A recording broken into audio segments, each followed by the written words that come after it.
Do you trust a random stranger to give you life-altering advice? Imagine walking up to a stranger, you give them this coin. Hey, toss the coin.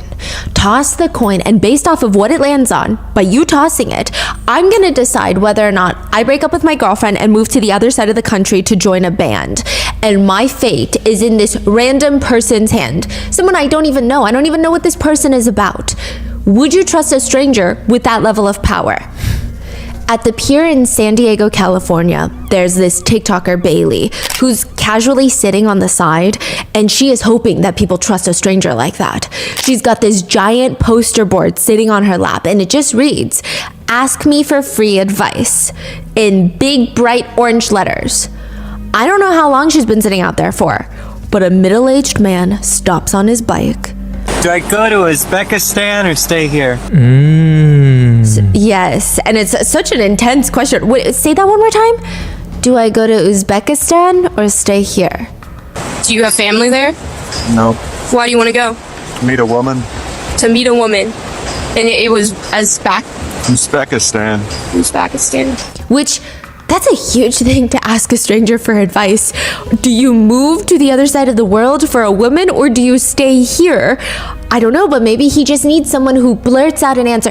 To give you the honest truth of how I feel about this TikTok, it appears to me that he just wants someone to say yes. Like, you know when you ask someone for advice, but you already know what you want to hear, so anything else is just going in one ear and out the other. It doesn't matter to you. It's like when you decide you want to buy something already. You ask your friend, and they tell you, do you really need it? You just keep going until they say, yeah, you should totally get it.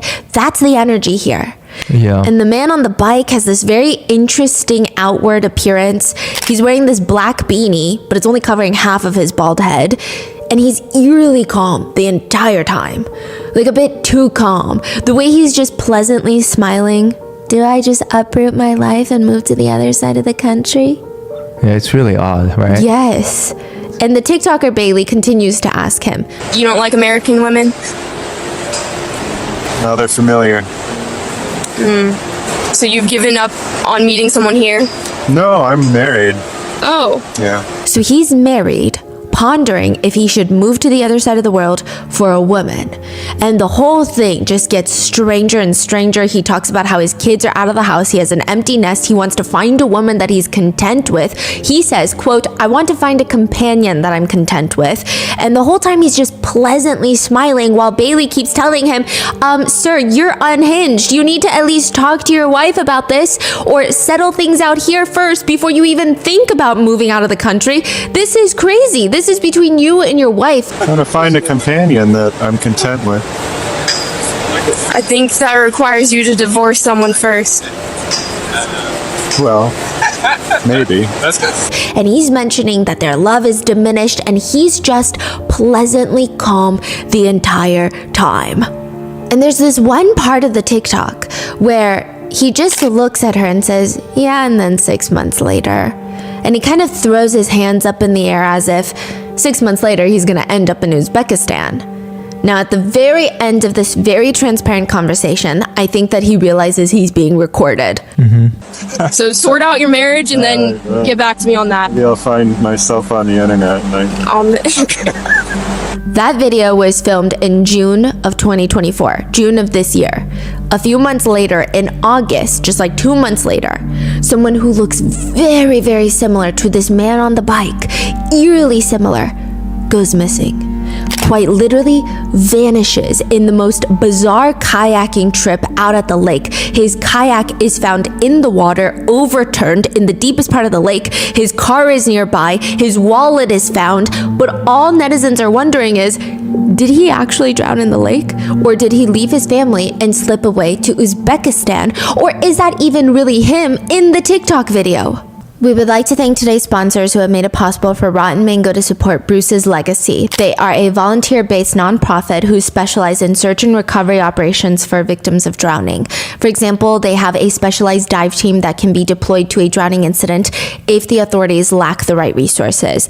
They also help by using side-scan sonar technology, decreasing diving risks for everyone involved in the search and recovery. As always, full show notes are available at rottenmangopodcast.com. One quick disclaimer, this case is also ongoing, and as of now, most of this remains, I want to say, legally unconfirmed by authorities. So with that being said, everything is alleged, and most of these are speculations by netizens. The entrance to the cemetery looks straight out of a horror movie. Or like a Halloween movie. Like, you know the show Wednesday? It kind of has that aesthetic. It's all iron. The gate to the cemetery is iron. And at the very top, it has this ornate design. And there's just 2 words hanging there. Dartford Cemetery. It's only one of the most haunted spots in the entire state of Wisconsin. It's located just right around the corner from Green Lake, which happens to be one of the deepest lakes in the state, and the cemetery is now the final resting place for at least 2,591 bodies. The local legend is this: if you were to walk into the cemetery, you walk up to this one tombstone. The name on there is Jackson Walker. Nobody really knows much about who Jackson Walker was, except that he died a long, long time ago. And he's got this giant mausoleum tombstone over his grave. It's huge. It could maybe fit 5 people on there, about 4 feet tall. And you climb on top of this tombstone, and you just sit there, and you wait. That's what the locals say. You wait and you wait until you feel something like a hand on your back. And once you feel it, keep in mind, this is very important, you do not look. Not that you really have the chance to, because by that point, that force is going to push on your back and it's going to completely push you off the tombstone. The whole thing is only about 4 feet tall, so likely you're not going to be injured. But even so, you're going to be standing there feeling like there's a long hair that fell into your shirt and it's traveling down your spine. You're going to feel a little shiver. One netizen writes about the cemetery. I was a junior in high school, and a group of friends and I had been looking for a place to hang out during late October. It was during Halloween season. So seeing that Dartford Cemetery was only 20 minutes away from our place, we decided, you know what, let's just venture out at 10 p.m., check it out. Upon arriving, there was nothing out of the ordinary. I mean, it just looked like a cemetery. My 2 friends and I got out of the car and we walked into the darkness with the only light reflecting off the old tombstones. You know, and the dare was we were to sit on this tombstone that was rumored to contain the bodies of the children who had been stricken with polio and died. So as we walked closer to the landmark, I accidentally stepped on a grave. And suddenly, the feeling of ice crept up my leg as if I was being grabbed by an icy hand. I quickly moved and I told my friends, but we kept going. I looked for the name on the headstone. It was too old to read. Once we got up to the tombstone, we sat on top of it. Only my friend Josh and I knew about the rumor of being pushed off by the ghost. We sat around, had a cigarette, and I felt really disappointed. We decided to get off, go home, but as Josh and I stood up, Tom, our other friend, fell off the top. I was amazed, but at the same time in awe of what power beyond the grave could even do this event. The roof of the structure was not at all slippery, so there was no reason that he would fall off. And as we were briskly walking back to the car, we also had this feeling of being watched, and Tom claimed to have seen shadows moving between the headstones. I have not been to Dartford Cemetery in several years since then, but I always think about it, about what happened that night. So why is the cemetery so haunted? I mean, technically there are 20,272 registered cemeteries in the United States, not including the unregistered ones that nobody knows about. But out of the 20-something thousand, why is this one so haunted? For thousands of years, the indigenous people considered Green Lake a very sacred place where you go to pay homage to, quote, the spirit that dwells beneath the water. Back then, the cemetery on the lake had a more beautiful history surrounding it, until, of course, the United States government forced the indigenous people off the land, and that's when things clearly go south. Chief High-Knocker, the last indigenous chief in the area, was buried at the cemetery. He's known to be one of the spirits haunting the area because, I mean, do you blame him? He would have been very mad to see what happened to his people. Which, side note, it is said he passed away August 12th, 1911, from drowning in the Green Lake. And now, August 12th, 2024, exactly 113 years later, another man goes missing at Green Lake, presumably drowned in a part of the lake that is over 200 feet deep. Which, if that's the case, that's not looking very good. The call comes in early in the morning from a woman. Her husband went missing last night at Green Lake. What do you mean he went missing? He texted his wife the night before at around 11 p.m. He tells her that he was kayaking on the lake, he's turning around in the water now, and he's heading to shore. So he should have been home, I don't know, let's say latest midnight, which already is alarming for authorities because even if you're an experienced kayaker, probably not the smartest thing to do in the middle of the night. But nevertheless, he doesn't make it home. His wife doesn't notice until about 5 a.m. the next morning. She wakes up, he's still not there. The authorities rushed to figure it out. Maybe he made it back to shore and decided to stay at a friend's house. Deputies rushed to the lake. The first bad sign, they come across the missing man, Ryan, his car, parked near the lake along with his trailer. Okay, that's okay. Maybe his kayak got stuck in the water and he's been waiting for someone to come and help him. You know, traumatic, but a great outcome considering the circumstances. First sweep of the lake, they find Ryan's kayak overturned, capsized, floating by itself in the lake. Now things are not looking as good. The biggest problem now is, well, if Ryan capsized in his kayak, he's likely dead. He was last heard from 11 p.m. He isn't reported missing until 5 a.m. If he capsized, how could he have survived? Perhaps he swam to shore, but there's an undercurrent that's strong. That doesn't make sense. And why wouldn't he be near his car then? Meaning he's likely dead and in the water, which means even the search for him is going to be hard. The part where his kayak capsized is, like I said, one of the deeper parts of the lake, 220 feet deep. That's deeper than the average lake across the world.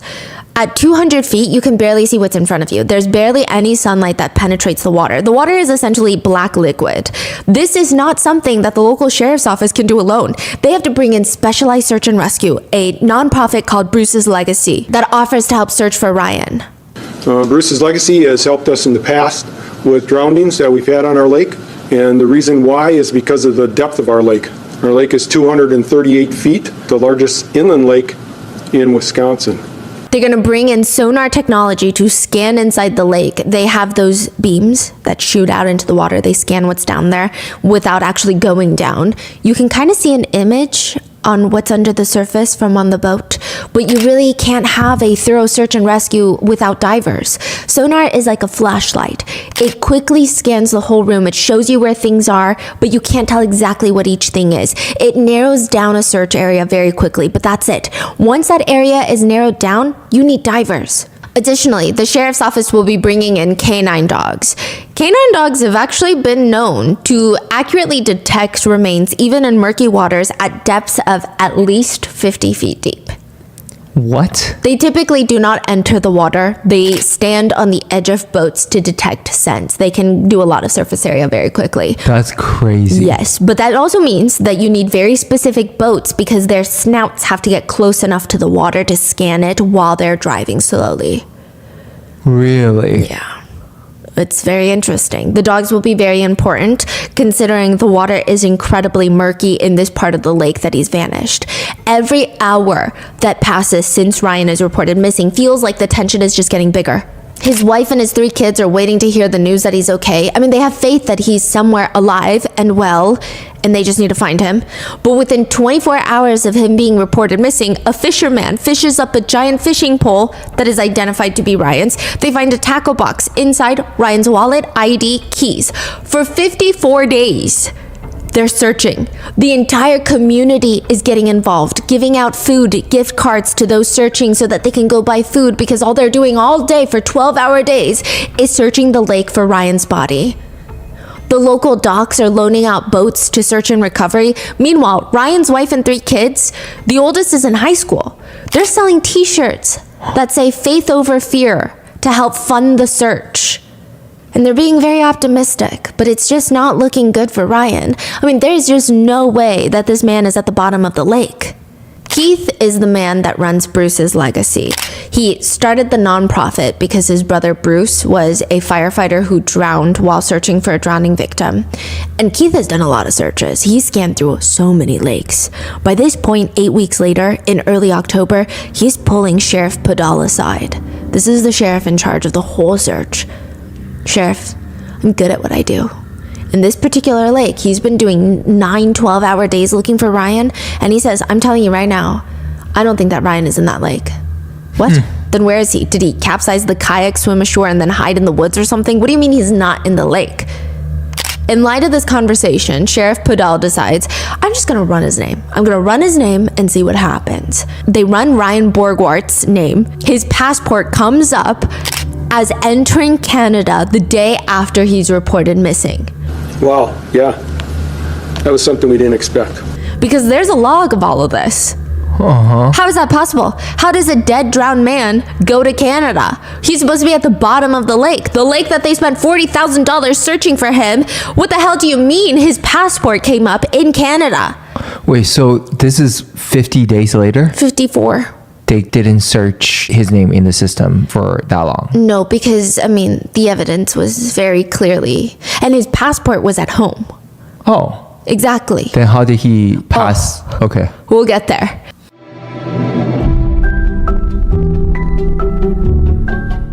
My husband has been so adamant on teaching our nieces about investing, and I really had to explain to him, sir, these kids are 3 years old. But he always tells me he wishes someone taught him more about finance and investing, because according to him, time in the market beats timing the market. And that is why we love Acorns. Today's episode is sponsored by Acorns. Acorns makes it easy to start automatically saving and investing for you, your kids, and your retirement, even during the holidays.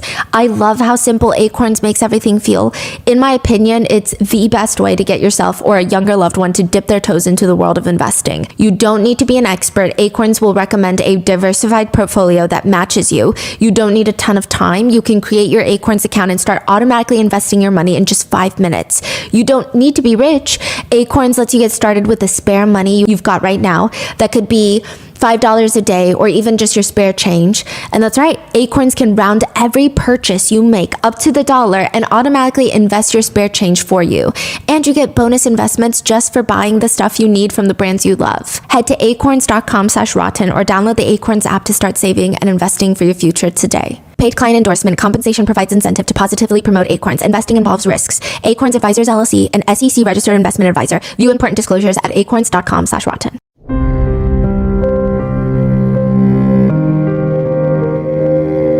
Did you know that small businesses employ half of the nation's workforce? And if you've been thinking about launching that hand crochet business that you have dreamed about for years, or maybe selling your artwork on a professional scale, you guys always tag me in your artwork and I'm like, I want to buy this artwork. You're so talented. And the time could be now. With the new year coming up and Shopify's holiday special, make your any sized business dreams come true.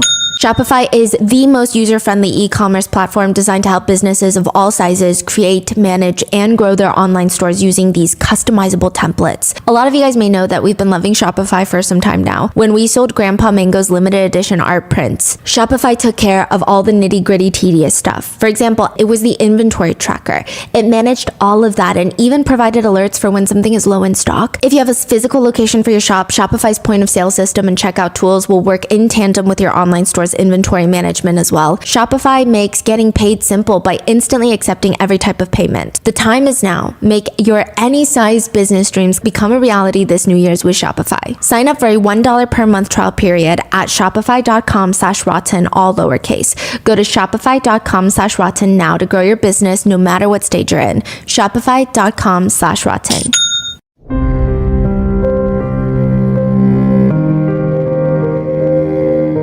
So they start rabbit holing. Not only did his passport come up in Canada, the laptop that they found at his house, the hard drive had been recently replaced.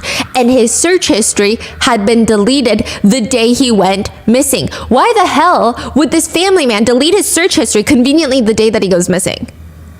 The sheriff eventually makes a press announcement. Due to the discovery of new evidence, we are confident that Ryan Borgwart is not located in the Green Lake. We have ended all search efforts associated with Green Lake.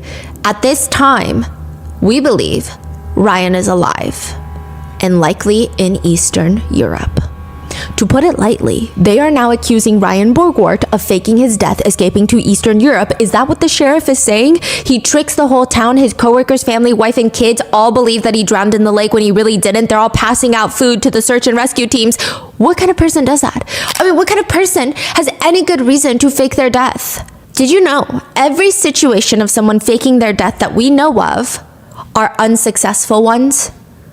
We don't know about all the successful ones.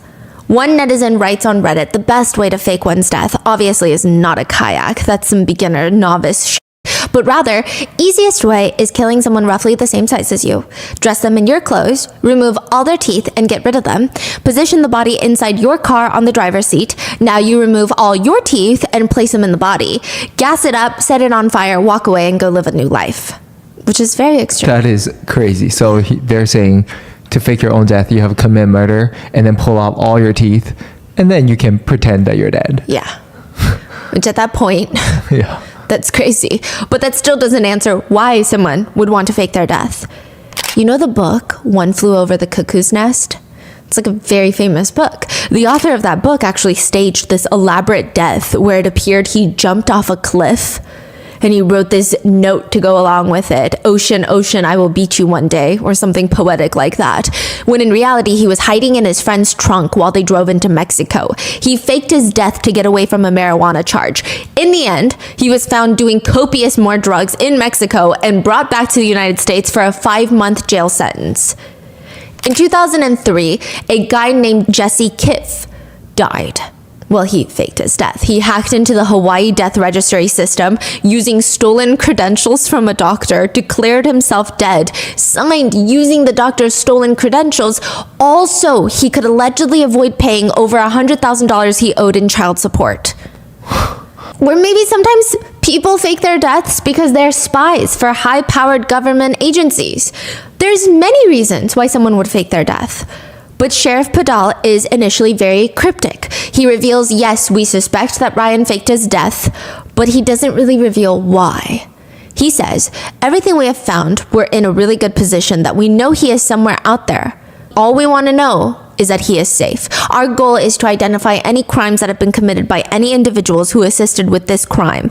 Ryan, if you're watching this, I'm pleading that you contact us or contact your family. We understand that things can happen, but there's a family that wants their daddy back. So why would Ryan Borgward fake his death? Authorities are able to retrieve data from his computer that he thought he had gotten rid of. This man had been in contact with a woman from Uzbekistan.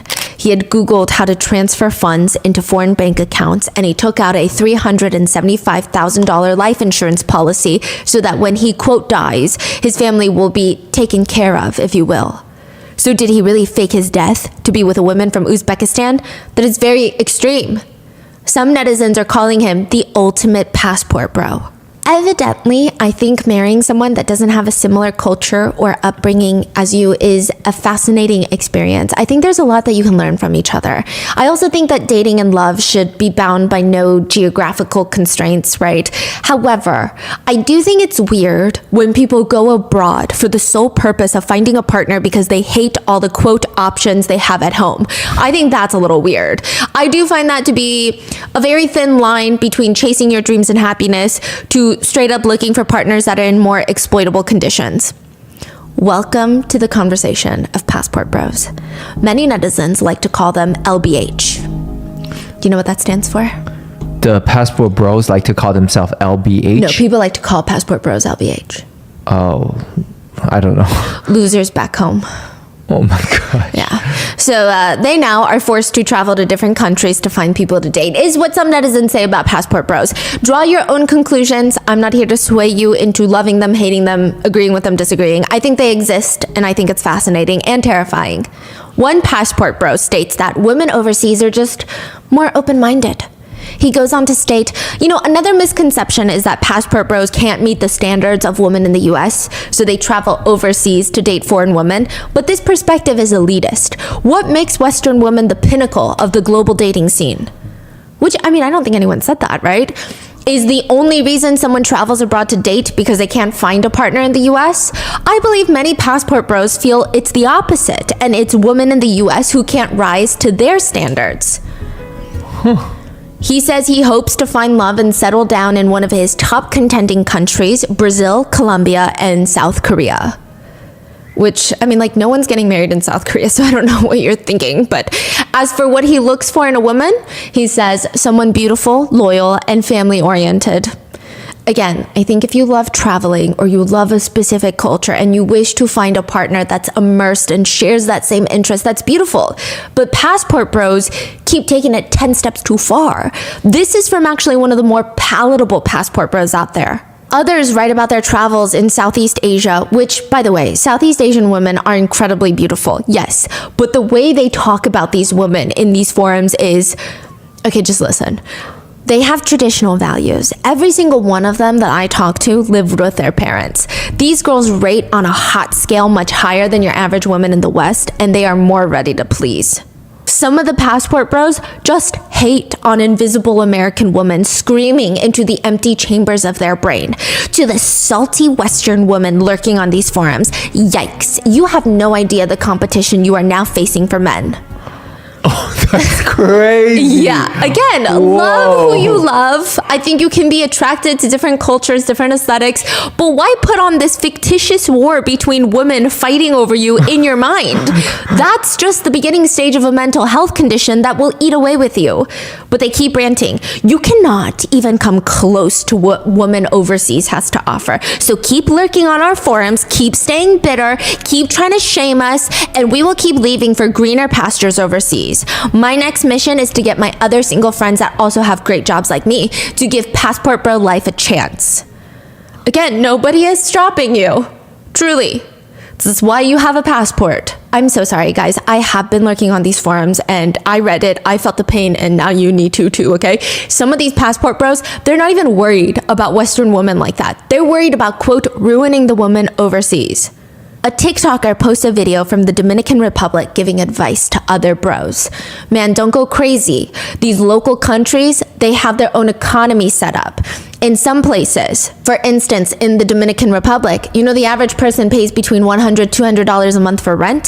So if you know you're coming here and being Papi Dinero and spending $200, $300 on a female in a day, you're just blowing things way out of proportion. You're messing up the local economy. So now the next guy comes down, these women are going to expect more than they've probably ever seen.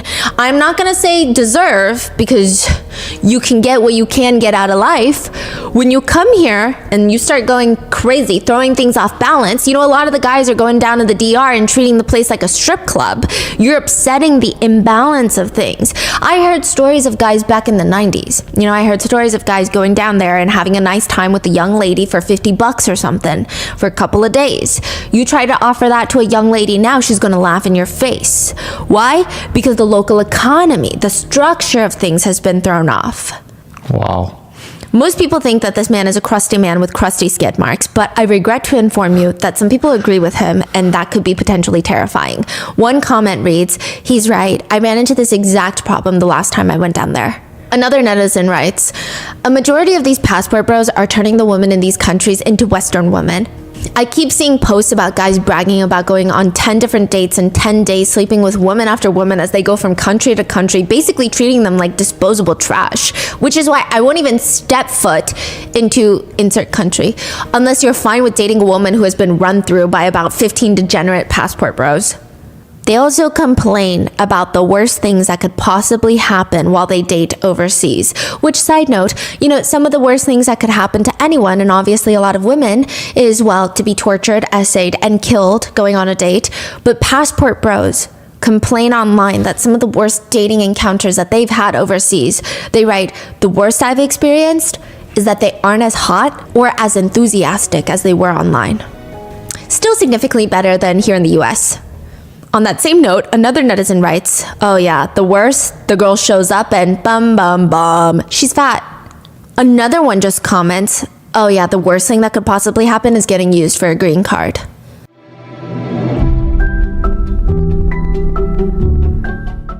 Small Business Saturday just passed, and it reminded me of a very interesting fact that you can use at your trivia night next time. Did you know that small businesses employ half of the nation's workforce? I didn't know that. They're really the foundation and backbone of, I guess, like the whole economy. And if you've been thinking about launching that hand crochet business that you have dreamed about for years, or maybe selling your artwork on a professional scale, you guys always tag me in your artwork and I'm like, how are you not, like, I want to buy this artwork. You're so talented. And the time could be now. With the new year coming up and Shopify's holiday special, make your any sized business dreams come true. Shopify is the most user-friendly e-commerce platform designed to help businesses of all sizes create, manage, and grow their online stores using these customizable templates. A lot of you guys may know that we've been loving Shopify for some time now. When we sold Grandpa Mango's limited edition art prints, Shopify took care of all the nitty-gritty, tedious stuff. For example, everything was user-friendly, but this was just the chef's kisses, and it was the inventory tracker. It managed all of that and even provided alerts for when something is low in stock, so that allows us and you to focus on sending out more orders and doing all the fun stuff in a business. If you have a physical location for your shop, Shopify's point of sale system and checkout tools will work in tandem with your online store's inventory management as well. So once you start selling both online or in person, Shopify makes getting paid simple by instantly accepting every type of payment. The time is now. Make your any size business dreams become a reality this New Year's with Shopify. Sign up for a $1 per month trial period at shopify.com/rotten, all lowercase. Go to shopify.com/rotten now to grow your business no matter what stage you're in. Shopify.com/rotten.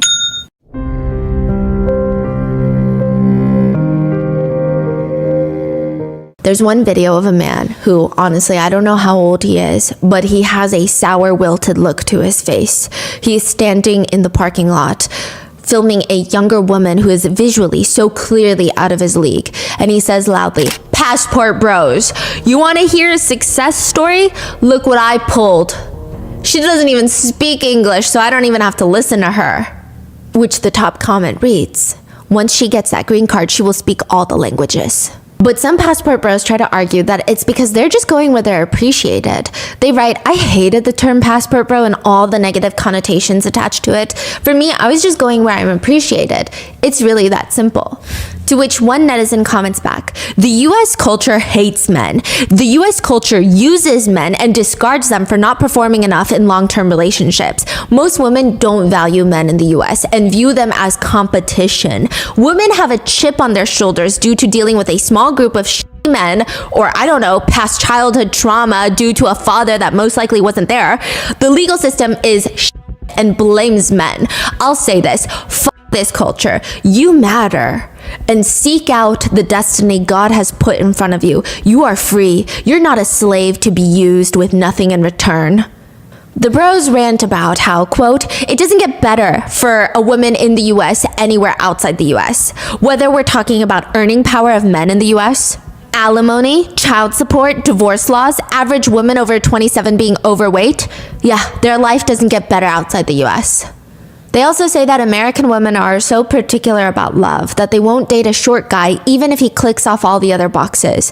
With a strong absence of neurons firing away, one netizen writes, "I know they ask, why don't you date an American woman? Well, American women are highly feministic since white woman feminism encourages women to go for tall men. I am 5'6" and they rejected me.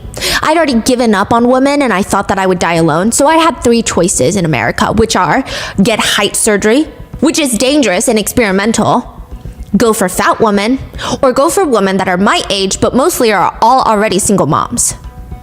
I don't know why feminists are getting mad when they didn't even want us in the first place." Someone responds, "First, you must understand that modern women are not feminist. They are opportunistic capitalists who use feminist tenets to obscure their behavior. They aren't interested in equality, only anything that men use to have the upper hand. They don't want a level playing field. They want an advantage to take revenge on the so-called patriarchy. Keep in mind that their idea of revenge is basically everywhere being Sex in the City where they get easy access to rich men and hot guys for sex." This guy is so mistaken. Every single girl in my life that I know, they do not care for capitalism. They care not to wedge their house keys between their knuckles in a parking lot. This is a mental war that you continue to fight with your own mind. You will never win the war because it is against yourself. In conclusion, you remain a loser. Not in like a mean, childish, derogatory way, just logically speaking, you're a loser because you lose the math. Yeah. Meanwhile, this is what many, not all, don't get emotional, many passport bros are writing about in their forums. Listen to this. "Been in Manila for about 5 months now, leaving soon in a few weeks. In the last months, I had my girlfriend live with me. Lots of ups and downs." So he goes to Manila, gets a girlfriend, and has her move in. Mostly ups, but she can be extremely annoying, defiant, and clingy at times. But I guess that comes with the territory of dating a 19-year-old. How old is he? Do we know? Late 20s, I think. This is the first time I've had a partner live with me, and it has made me realize that I'm not ready for it, and maybe I never will be. Things were a lot better when she would just come and stay on the weekends, and I would be seeing other women during the week. Today we got into a fight. I wanted to eat pizza for lunch, and she wanted to eat something with rice. He goes on to detail that he threatens to abandon her without a ride back to their house, threatens to starve her until she starts, quote, acting right, and sits down at the restaurant with pizza. He says, I can see how a lot of Western guys with no dating experience come here and eventually get worn down and steamrolled by a girl they're dating because they're still in that Western scarcity mindset. But I know that I'm the prize here. It's amazing to have so many options here because I know if she gets too uppity, I could just be dating a new girl tomorrow. And she knows this too. Wow. Which I know some people do argue. The guys are getting something out of it. And maybe some of the girls, which side note, I think it is very strange that we all believe everyone wants to move to America. Some people think, if the girls do want to move to America, they know that the guy is not in love with them for who they are. This is their way to get a green card. By all means, do your thing. Everyone do their thing, right? It's its own little ecosystem that's working. It's a checks and balances. But these days, the passport bros are very angry about this idea as well. One writes, loving my passport bro decision, but I'm bringing my Filipino wife back to the West. I want to empower her to thrive, grow, and be fulfilled as a person. But I am concerned of her becoming converted to woke, politicized feminist ideas. It sadly happened to my previous Western girlfriends. Fellow passport bros, go crazy in the comments. It's probably going to happen. I would not bring her to an environment that fosters that mindset, but you do what you want. Or, fact is, all the odds are against you. Every aspect of Western culture promotes selfishness and lack of accountability and rewards women who have no morals. She will have friends and acquaintances on top of that are influencing her. It's built into women's brains, unfortunately, to never be satisfied or grateful for what they have, no matter how great it is, and always keep wanting more. Another commentator just gives tips. Having an anti-feminist mindset is smart. She has to see the average Western feminist woman as foolish and unattractive. Frankly, there isn't much feminine about the average American feminist woman. They pretty much act like men. That's why you did the passport thing. You didn't find them attractive. You didn't want to be with a woman that had a male mindset. She needs to fully understand that and see how unattractive that is to you and to most men. But ultimately, if you bring a woman to the West, then she's going to turn into the woman that you're trying to avoid. Other people just encourage him to impregnate her as quickly as possible when she gets to the United States so that she can stay focused on him and the family. So is that what Ryan faked his death for? To be a passport bro? That's everybody's best guess right now. I mean, perhaps there's a better reason, or perhaps the woman he's communicating with online was just a friend or someone helping him figure out how to fake his death but didn't have any other relation to him. Maybe she ran an overseas relocation service. Who knows? He said American women are too familiar, right? That's what the guy on the TikTok said. Oh, right. He said that they're familiar. Which is exactly the verbiage that a lot of these passport bros use. Yeah. Really? You don't like American women? Oh, they're familiar. Which I do want to clarify. The sheriff's office has stated that they are doubtful that it is Ryan in that viral TikTok video.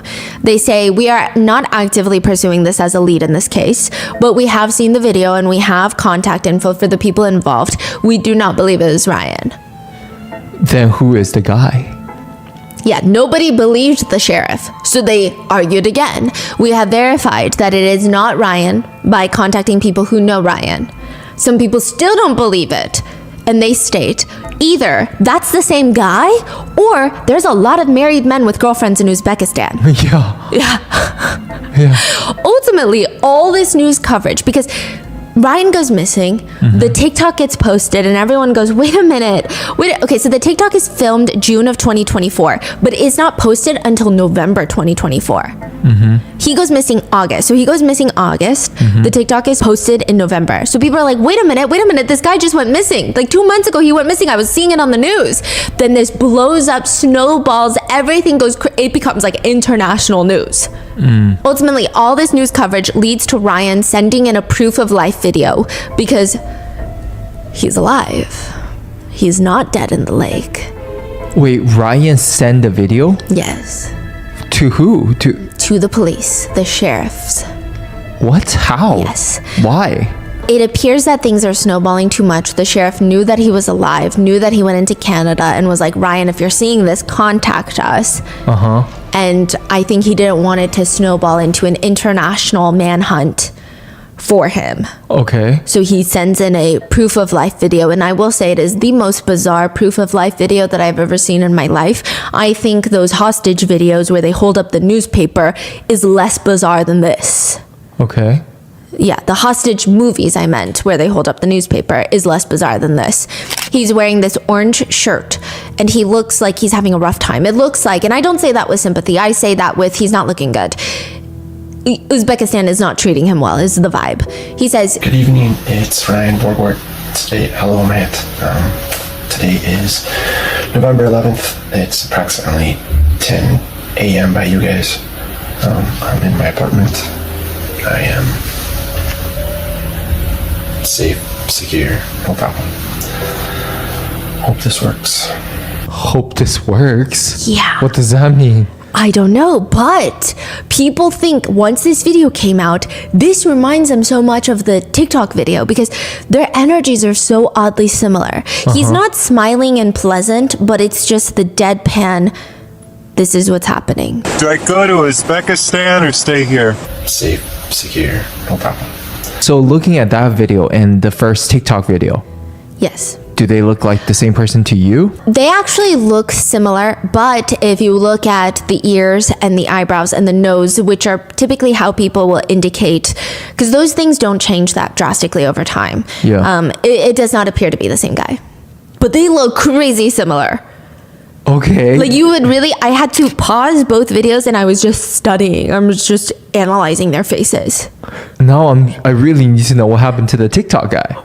That's what everybody is saying. Where Right. is he? He was in San Diego. The video was filmed in San Diego. I don't know if he lives there. I don't know if he's visiting, but someone needs to find that man. Where does Ryan live? Wisconsin. Oh, I see. But he could have gone for vacation. Right. But I will say there Wow. are some discrepancies. Ryan's kids, he has a high schooler and some in grade school. The TikTok video, the man said he's an empty nester. So all of his kids. But I think it's worse that there's two people like that. Yeah. I think it would have been better if it's just Ryan. Yeah. Yeah, Wow. That's it. The context of the video that he submitted. that's it. What happens next? The police is like, okay, with this video, we don't have to worry about him anymore? So they take that as proof of life and they hold another press conference where they show this video to the world. They say, we received this video and the authorities hint at the fact that he's likely in an Eastern European country. Correct, we do not know exactly where he's at. We know that it's someplace in Eastern Europe. Now, this could be valid. He could very much well be in Eastern Europe. But if he's in Uzbekistan, just technicality-wise, that's not an Eastern European country. It's a Central Asian nation, but I digress, okay? A lot of netizens have been pointing to it, so I want to include the discrepancy. But as of right now, the public is not even sure if he's in Uzbekistan. He could be anywhere for that matter. People have even tried to tag GeoGuessers to guess his location, but nothing particularly enlightening has come out of that. In the video, the 24-second clip sent by Ryan to the authorities, he says, good morning, it's 10 a.m. for most of you guys, which in Eastern Europe, if that is where he is, because he says good evening, but it's 10 a.m. for you guys, it would line up with Central Asia, Eastern Europe. They find a door with curved windows on it that could be traced to places like Turkey and China, but those are likely where it's manufactured. So technically they could be anywhere, but it doesn't seem like those doors are that prominent in the Western world. I see. Now, interesting is there are these little vents above the main front door. So he just shows us like two doors. We don't really get to see anything. There's these two vents above his apartment front door. They look like vents, but they're actually circuit boards. I see. And people have been able to pinpoint that as being commonplace in Uzbekistan, to have circuit boards above your front door in apartments.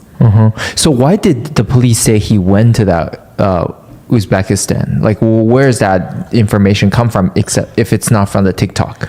They found on his computer he was talking to a woman from Uzbekistan. Oh, that's but we right. don't know if she still lives in Uzbekistan. We don't know if she was like, hey, I'm in Uzbekistan, but let's meet in this other country. In the press conference, Sheriff Padal states that Ryan has filled them in exactly how he faked his death. It took months of meticulous planning. He took out the life insurance policy for his family January of 2020. Wait, he told the cops everything? Yeah. What? He went missing in August, so he's been planning that. I mean, this was in the works for a very long time. He had more than enough time to have a moment of clarity thinking, hey, so maybe this is crazy. But no, nothing never occurred to him. He applied for a new passport stating that his went missing, which is why they have his original passport in the house. They didn't run the passport, but they saw he had it, so they didn't assume he left the country because his passport is here. Right, I see. And everything else, there was no indication that he was thinking about leaving the country. Nobody was like, hey, my coworker who's missing, he actually said he was going to Uzbekistan. Nobody said anything like that. So I think that's why they did not search for his name early on in this process. Okay. He applies for the life insurance policy January, applies for a new passport in May. Then in August, he takes pictures of all of his passports. He transfers a few funds to a foreign bank account, changes his email address, and is in constant communication with a woman from Uzbekistan. Then on the day that he disappears, he clears his search history, syncs his iCloud, and according to investigators, quote, he had planned to head to Europe and tried to mislead investigators. He purchased an airline gift card to buy the ticket so that I guess his wife wouldn't see the transactions. Okay. And how about the actual fake drowning? Ryan states that he had this child-sized inflatable boat. Okay, then he strings his kayak.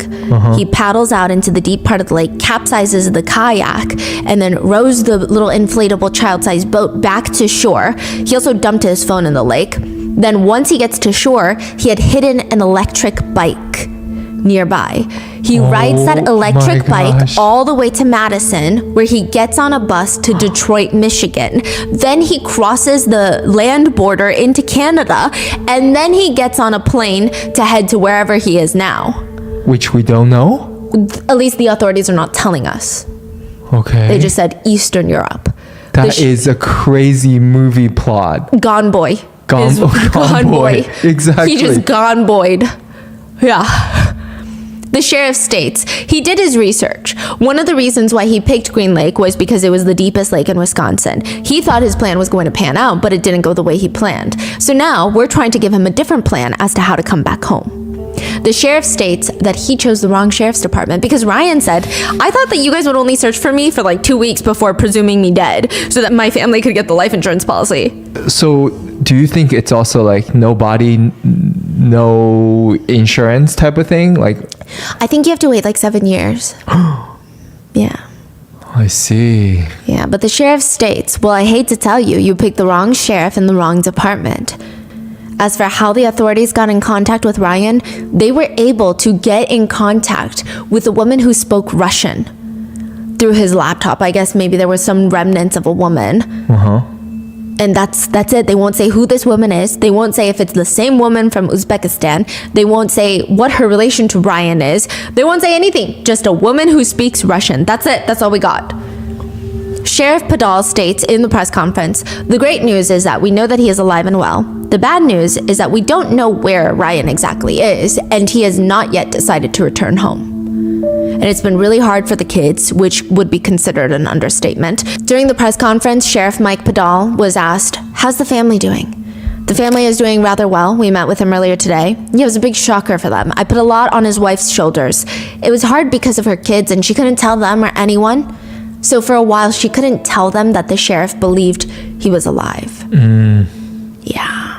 So community members are coming up to her, apologizing, giving her condolences, and she's like, I think my husband faked his death and is in Eastern Europe, but I can't even say that. I want to thank his wife. That is one strong lady. Whenever we called on her, she always responded, and she gave everything that she could for us. He says, that lady is very strong, very strong. The press asks, so there's no indication that any family members had any connection with Ryan and what he did? No, there is not. He goes on to state later. His biggest concern is how the community is going to react to him. And I can see that. He staged his death, unfortunately. So he is a little nervous about coming back, and he doesn't want to come back.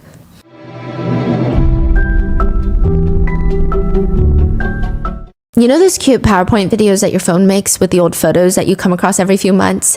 I get the cutest little videos of my nieces. My sister takes hundreds of photos of my little nieces, and I don't know if they ever go back and look at them. And then I got them Aura frames. They now appreciate all of those moments just randomly throughout the day, every day. Aura frames is the world's smartest digital picture frame. It's an easy and beautiful solution to instantly frame photos and videos from your phone. All you need is the Aura frame and free app, Wi-Fi, and you automatically get free unlimited storage. You can also have your family or friends or whoever you invite to also share photos and videos that will instantly appear on your Aura frame wherever they are in the world.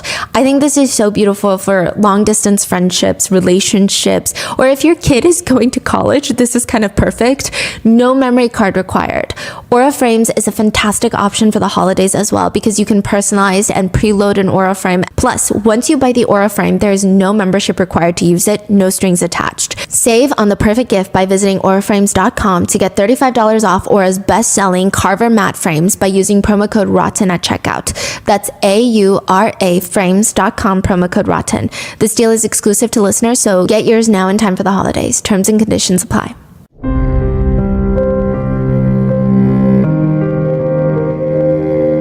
I talked about this in the past, but my family has a history of Alzheimer's, and it's made all my family very active and thinking of different ways to keep our brain alive, keep working and learning new skills. And did you guys know bilingualism is associated with a smaller rate of cognitive decline in older adults? Studies have shown that bilingual individuals may exhibit symptoms of Alzheimer's and other cognitive disorders later than monolinguals, and that's why I love working with Rosetta Stone. It is the most trusted language learning program that truly immerses you in the language you want to learn. The program is available online and on the App Store, and Rosetta Stone has taught millions of people new languages for over 30 years. Instead of those traditional textbook methods, which never really stick with me, they use a learning method called dynamic immersion.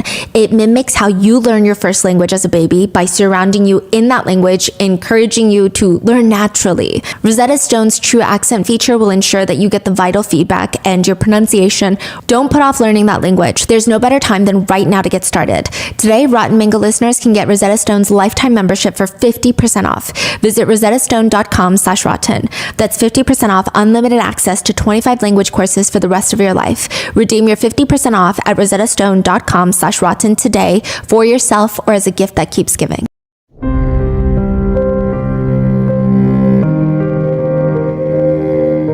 The sheriff is asked, has he expressed remorse for what he put his family through? Yeah, he talks about that. He also talks about how he feels bad for the amount of hours that we've put in and the community. He says, I got myself in this situation and I just got to try to get myself out of it. Sheriff Padal does state that Ryan gets emotional at times and that he's, quote, trying to work out the right things. Sheriff Padal states, we just want him to come back home, rejoin his family. They just want their dad back. They love him. They want him back in their lives. Christmas is coming, and what better gift could he give to his kids than to be here for Christmas? Which could be true, or it could be a way for him to get Ryan back home to be charged. But they do state that they have been in contact with Ryan every single day since he sent that video. So, potential charges are, for faking his death, Ryan could be charged with a misdemeanor for obstruction, which is crazy. The actual act of faking his death is not illegal. Having everyone search for him, causing a whole spectacle in the area and on a national scale is technically not illegal. Like it's not, it's the fact that he planted the kayak that's illegal. If he just disappeared without misleading investigators by putting things in certain places that make them search the lake, that make them do certain things, then technically it's not illegal. And even if it is a charge, it's a weak little misdemeanor. The law professor states that him either giving an officer false information or knowingly placing physical evidence that would mislead the investigation is obstruction. That's $10,000 or a max of 9 months in prison. However, the real legal trouble comes in if the feds want to go in and charge him for insurance fraud, because that would actually be a felony. Like, that charge is higher than the obstruction. The way insurance fraud is considered a worse crime than this, it just tells us what lobbying is doing, okay? Insurance companies have lobbied extensively to make sure insurance fraud gets classified as a felony in most jurisdictions. They paid a lot of money to legislators. To make things even more bizarre is that he's allegedly an insurance agent prior to all of this. So, in this situation, the potential penalties likely won't be as extensive considering the family never actually received the payout. Honestly, we don't even know if he's ever coming back to the US, but it'd be about a few years in prison. And on top of that, the sheriff's department would likely seek restitution between $35,000 to $45,000 to compensate for the search. Keith, who runs Bruce's Legacy, which was a foundation that he set up for his brother Bruce, he said about this whole search, it was disheartening because he could have spent that time looking for others. He says, you meet all kinds of people in the world, and I guess this guy just went to the extremes, faking his disappearance. So it's a first. He definitely cost us a lot of grief, a lot of money, repairs, and equipment. I just hope he comes forward sooner rather than later so the family can move on. There is no way to force Ryan back. We don't know where he is, and if he is in Uzbekistan, the US does not have an extradition treaty with them. Many netizens do not want Ryan to come back. They comment, he needs to, quote, come home to his kids, the same kids that he abandoned and convinced he died in a tragic accident. He needs to pay child support and stay the hell away from their lives. Other netizens point out that Ryan is not dumb. He knows better than to come home, even if the sheriff is saying, we're just trying to get him home to his family. They write, the sheriff is catfishing Ryan right now. His butt is going to be in prison the minute he steps on US soil. He knows better than to come home. Another comment reads, they don't want that man to come home back for his kid. They want their $40,000 back. One netizen points out the fact that his family must have gone through all the stages of grief, and it just amplifies their trauma. They read, they mourned him and everything. That's messed up. I don't care how tired of life he was. He didn't have the guts to tell the truth. Those poor kids. How weird and crazy is that? He faked his own death and put his wife and children through that trauma. They're definitely better out without him. Another comment reads, I can't even imagine this level of rejection from a parent. Leaving is one thing, but faking your whole death is just a different level of cruel punishment. My heart aches for his kids. The damage that he caused is going to affect them for the rest of their lives. Others are just hoping for the worst for Ryan. They write, imagine he went all the way to Uzbekistan just to be catfished, LOL. Another netizen writes, imagine if the guy who faked his death and the guy on the TikTok were both catfished by the same woman in Uzbekistan. To which another netizen responds, imagine if the wife is the one that catfished him to get rid of him by convincing him to leave the country and fake his death so that she could keep the house and the kids and collect life insurance payout. Which clearly is not the case here, but I guess it's an interesting what if that makes people feel better. I would be doing a disservice by not highlighting some insane comments. Some netizens point to the idea that someone should have seen this coming, writing, he looks miserable in his family pictures. Imagine the amount of nagging it required for him to reach this point, LMAO. That is crazy. Yeah, another agrees, stating he looks hella uncomfortable around his family in this photo. I don't know, man. I would just let him be. He looks traumatized with his family. I guess strange minds think alike. Another comment reads, saw this story on the news the other day. He supposedly had a bad bitch waiting for him in another country. LOL. I mean, that's one of the reasons why he faked his death. I could give you 4 more reasons, aka his 3 kids and his wife. Some even write, how do you know his wife wasn't the problem? To my amazement, a lot of people actually have that take. I would like to say the vast majority are not siding with Ryan, but one comment reads, well, at least he didn't unalive his family like they usually do. Okay, many netizens actually share this sentiment, which to a degree, I think, yes, we can all agree killing people is bad, and it could always be far worse. It could have been far worse like it has been with others before, but it's still a crazy thing to say and do, and he should probably serve jail time, if not even alone for the fact that you're kind of scary to go that far to fake your death, which people are pointing out, the bar is so low for men that a man faking his death is met with, well, at least he didn't murder his entire family. But some netizens think it's just an excuse for him to move on with his life, saying, I'm happy he didn't kill them. Let him live his European life. I'm not saying I agree, but I understand. Just kidding, just kidding. At least he didn't unalive his family. Another comment reads that everyone should be happy that they're all alive, saying he left them a hefty insurance policy and their lives. LOL. The only people mad is the insurance company. Everybody else is a hating ass. Another comment wildly puts it, well, nobody died, so I don't think anybody should be mad. He just hated his wife and kids, and I'm okay with that because he didn't kill them. With one crazy. Yeah, with one even implying that the wife and children need to move on. His former family should just respect his wishes. He doesn't exist anymore to them, and the wife should file to be a free woman. Wow, internet is a interesting place, huh? Yeah. Some even tried to feel sorry for the guy, writing, in this patriarchal system, quote, patriarchal, because we're not in a patriarchy. If he wanted a divorce, he would lose everything and be working every day just to give it away. It wouldn't really be any different than staying married. I'm sure he thought there was no way out besides marriage counseling. Jeez. This is a passport, bro. Yeah, these are absolutely diabolical things to say about this situation, but not as crazy as another comment that reads, how annoying do you think his family was for him to do something like this? Another reads, his wife must be a real bitch. Kidding. But he must have had the worst wife and kids ever. Faking your death to get away from them is pretty extreme. Another, I can't hate. They were probably annoying. At least he ain't no killer. They need to leave that man be. His family must be the worst people to put up with that. You know, what drove him to such desperation? I would look at the wife. Another, someone call the police for this one, reads, it probably would have been easier to kill her than to talk to her about divorce. Another just jokes. He didn't let his family stop him from letting him be with the love of his life. And you gotta respect that. I don't blame him. Some very good-looking women over there in Uzbekistan. Yeah. Women from there are very beautiful, skinny, and not fat. Just say no to pizza. Yeah, but then you have some women commenting, and they just write, how do I get my husband to do this? Yeah, and some people just write, don't let your wife stop you from finding your dream girlfriend. Or another one reads, somewhere, someone just purchased a kayak, is watching this, and is looking at his return receipt thinking, damn, back to the drawing board. These are some crazy takes. And that is the case of the missing kayaker found alive, missing kayaker presumed dead, found alive, with a woman from Uzbekistan connected to a TikTok of another man who wants to go to Uzbekistan. You think the TikTok played a role in this case or no? I think it played a role in making the case a lot more viral. So that's not why he reached out to send the video? No. Oh, okay. It's just the police are saying that. Yeah, so the police did 2 press conferences. And I think, even from early October, he knew that they knew he was alive. The TikTok wasn't posted until November. So the police were on to him early October. Yes. And then everything just kind of blew up in November. The police did a press conference, the TikTok, mainstream media picked up on it. The police did another press conference, and it just went crazy. Wow. Yeah.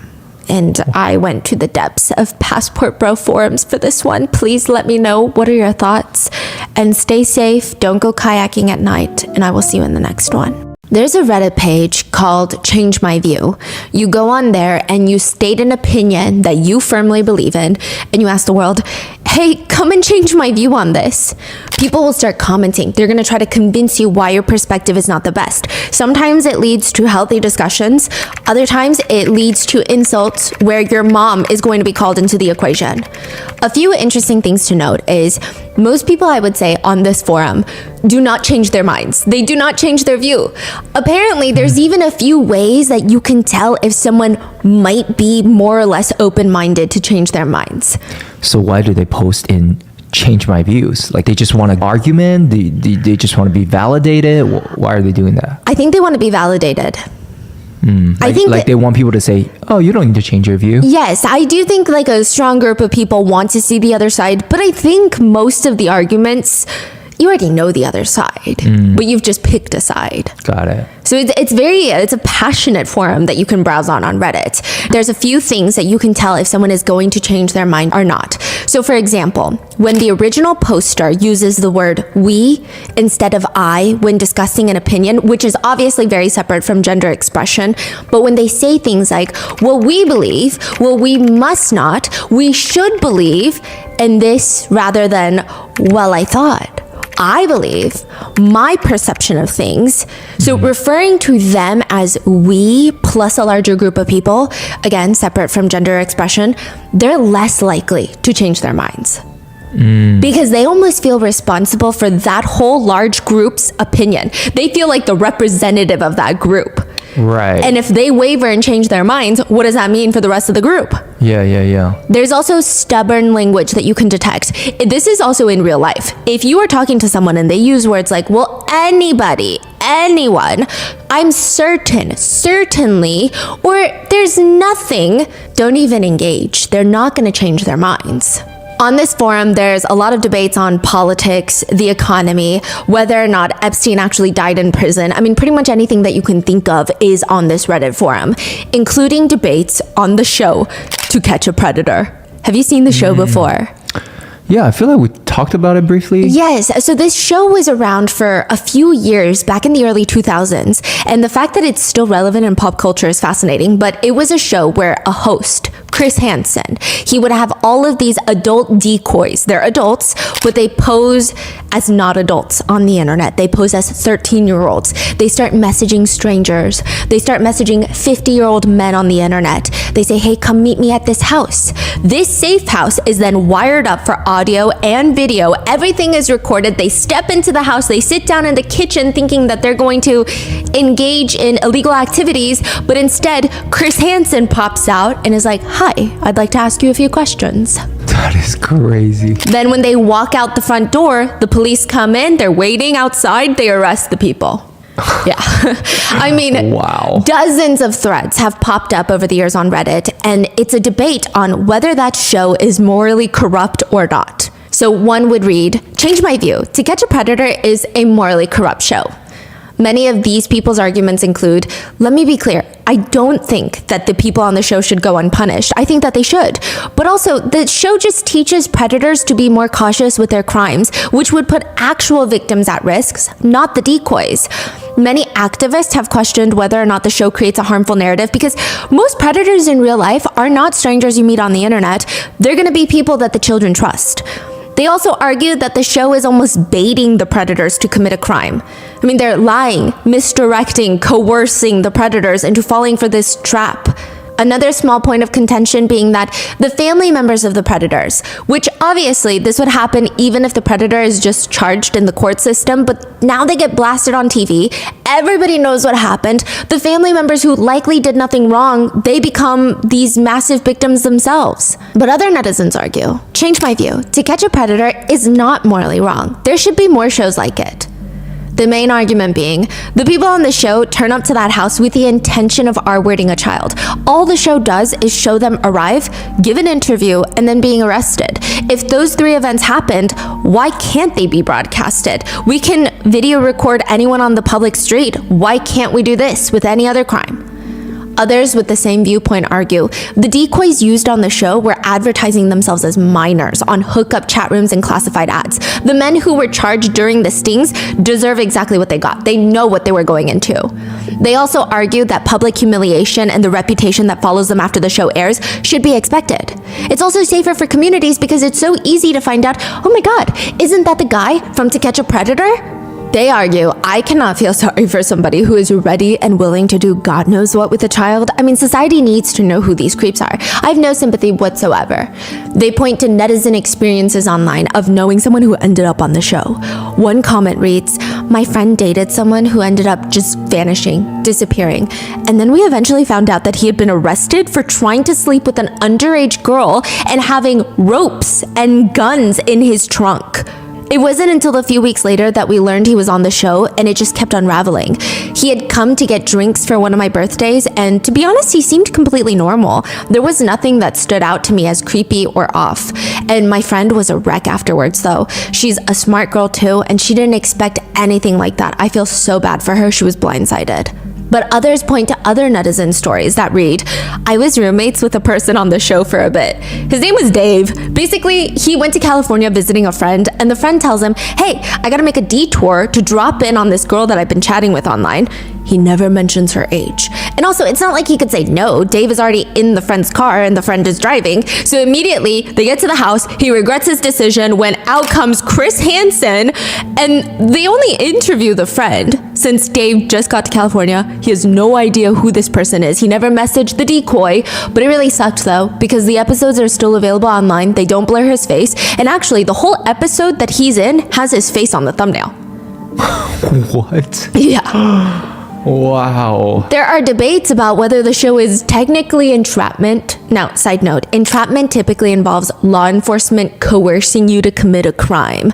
But I guess in this case, since NBC is working with law enforcement, it could count. That's a huge point of contention. As well as, what if one of these people are innocent in some way? They argue that public humiliation is handed out before a trial. And theoretically, if NBC makes more money by catching predators on camera, would they be incentivized to make one seem like a predator even if they're not? Because they've invested time and resources and now they need an ROI, a return on investment. So these seem to be the main points of contentions that show up. But aside from morality, there are other issues with the show, like the fact that the interviews that are conducted on the show are not probably admissible in court because the predators are not read their rights. Debates aside, the show To Catch a Predator ends after 3 years. The show ends for multiple reasons, one being someone dies on camera, a prosecutor. Someone who goes after criminals like the predators. His name is Bill Conrad. He's the next one to be caught on To Catch a Predator. He's actually quite good at his job as a prosecutor, but also he's messaging 13-year-old boys, or who he thinks are 13-year-old boys, on the side after work, You're kidding me. Yes, asking insane questions about body parts. What? They try to lure him to a safe house to arrest him, but Bill, the prosecutor, ends up flaking on them. They, Dateline, the host, police officers, SWAT teams decide that they're just gonna ambush Bill inside of his house. They ambush him inside his house, which, side note, a lot of people question, why did they ambush him inside his house? Why didn't they wait until he was at work, which is a safer place to ambush him? But that's where the moral argument is. To Catch a Predator cannot film inside his workplace. They can film probably inside his house. Others felt like the local police department working with Dateline, they'd been in hot water for not being able to do their jobs for a while. So they come in guns a-blazing, SWAT team and everything. Regardless, hindsight is 2020. Whether it's the police presence, the SWAT team, or the fact that the TV cameras are shoved in his face while the police are forcing entry into his home, he ends up self-exiting. Wow. Gunshot wound to the head, which was all caught on camera. Obviously not aired, but caught on camera. According to the show's host, Chris Hansen, he, quote, had CSA videos on his computer. He tried to get them off the hard drives and he couldn't, and the police were knocking on his door. He knew he would face 10 years in prison for each image. But other sources state that the police ran forensics. They found no illegal videos on his computer. But he was talking to whom he believed was a 13-year-old boy, which was an adult. Bill's sister ultimately files a wrongful death suit against NBC for over $100 million, and they settle for an undisclosed amount. So with that, the show officially ends. But there's been this new wave of influencers. They're called predator hunters. I'm not kidding, that's what they call themselves. They're live streamers that basically do the same exact thing of the show To Catch a Predator, but in real life, in real time. They lure people online with the promise of a great illegal time with a minor. They show up to the designated meeting spot, typically a motel or a parking lot, and the confrontation is live streamed. That is crazy. Yeah. Like, also very, very dangerous. And so dangerous. Some netizens think it's bad because most jurisdictions might not take it seriously. Not that it's not serious, but there's so many legal implications on the influencer, to the DA who is trying to take the case after the influencer catches a predator. The evidence could easily be thrown out by the judge considering how it's gathered. I mean, others argue, yeah, well, the justice system doesn't do much to predators anyway, so at least their faces are out there. Many netizens believe it to be peak vigilante justice, which is kind of what starts unraveling in Wadsworth, Ohio. A 50-year-old man calls the police to report his car stolen. In fact, he says it was carjacked, that he was just driving in a parking lot one day when this man comes up to him and is like, hey, I need a ride to the hospital. I'm not feeling well. And then all of a sudden, he just opens the driver's seat door, slams him out of it, gets into the driver's side, and steals his car, jacks his car. The police ask him, what parking lot were you in? They run the security cameras. That doesn't make sense because your car was not jacked by a random stranger. Your car was jacked by somebody that was in the passenger seat. So explain that. You were with the person that jacked your car. How do you say that you don't know who this person is if they're already in your car? He changes his whole story. He says, you know what? I was actually very embarrassed. I'm a 50-year-old man and I work at the local church. I met this guy on Grindr. We were gonna get freaky in my car, but then he snaps out of nowhere and just forces me out of the car and steals my car. I felt very embarrassed to tell you guys the truth, but that is what happened. The police are able to find CCTV footage that likely places a 17-year-old boy at the scene of the carjacking. This man is 50. This boy is 17. They bring him in. 17-year-old Gavin, his name is Gavin Ramsey, he looks very nervous when he comes into the interrogation room.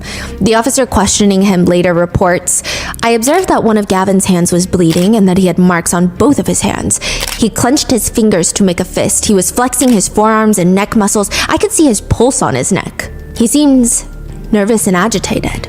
He's sitting there with his mom. And there's two police officers, one male officer that's sitting next to him and one female officer that's sitting across from him that's asking all the questions. And his mom is encouraging him to come clean about everything. If I always told you kids, what happens in the dark comes out in the light. That's the way it works. You mess up, you get caught. You make bad choices, you're gonna pay for it. So if there's something else, let's get it all out on the table so that we know what we're dealing with. The officer looks at him. Have you ever used an app called Grindr? No. How do you feel about gay people? I'm not gay. Oh, that's okay. But they don't bother you? No, nobody bothers me. Later, Gavin asks his mom to leave the room so he can speak comfortably with the female detective alone. And he explains, The carjacking, it was me, I'm gonna be honest about it, but the way that he explained it, that guy, that's not right. That Grindr thing, yeah, I have been on it. And this guy was like the first time that this happened, and I told him, like, I was 70 and everything, and I wasn't planning on doing anything with him. It's not my style. I was just, like, he's a 40-year-old man trying to get with a 17-year-old, so I was just gonna rob him. Like, it's still messed up, but against what he's doing, I don't really think it is. he's saying that he went on Grindr, met a middle-aged man, told him his real age, 17 years old. The middle-aged man doesn't care. He still wants to meet up. So to teach him a lesson, he decides, I'm going to meet up with him and rob the guy. I'm going to carjack him. He argues it's technically not the worst plan because what kind of middle-aged 50-year-old something man even willingly meets up with a 17-year-old to do intimate things with to begin with? If anyone deserves to be robbed, it's going to be him, right? I mean, I guess I could kind of see the point, right? Gavin explains that he got into the passenger seat of the old man's car. They park. The old man asks if he wants to move the party to the back seat. They both open the car doors. The old man gets out the driver's side, but instead of getting out the passenger side, Gavin slams the door shut, locks the doors, leaving the old man locked out of his own car, jumps into the driver's seat, and just starts driving around the parking lot. At first, he just wanted to mess with him. So he would drive, the old man would run up to the driver's side window, and then he'd be like, "F you," and then keep driving some more, and then the old man would run up to the driver's side window again and again, and eventually, the old man runs off to call the cops. Gavin describes that he drove the car to a nearby parking lot and abandoned it. He just went home and blocked the guy on Grindr. That's it. Really? He wasn't stealing the car. He just wanted to teach him a lesson. The officer asks him, You told him your age? Yeah, I told him I was 17. Are you gay? No, that's not it. Like, I didn't have any plans to do anything. It was just for him being that crappy of a person to try and get with a child, basically. At what point did you tell him how old you were? Over text is when I told him, and that's why I decided I was going to do that.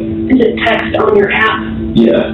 Okay. And you can't pull that back up? No, that's deleted. I think I blocked the guy too, so that, like, deletes him completely, like, out of, I can't search him up or anything. Why were you on that app? Really, just for that reason, to find guys that are that low of people, I guess. That want to get with kids? Mm-hmm. Like, it's karma, really. Like, if you're going to do that, then I'm going to rob you. You told him you were 17? What was his response to that? He was like, okay, and he was down to meet.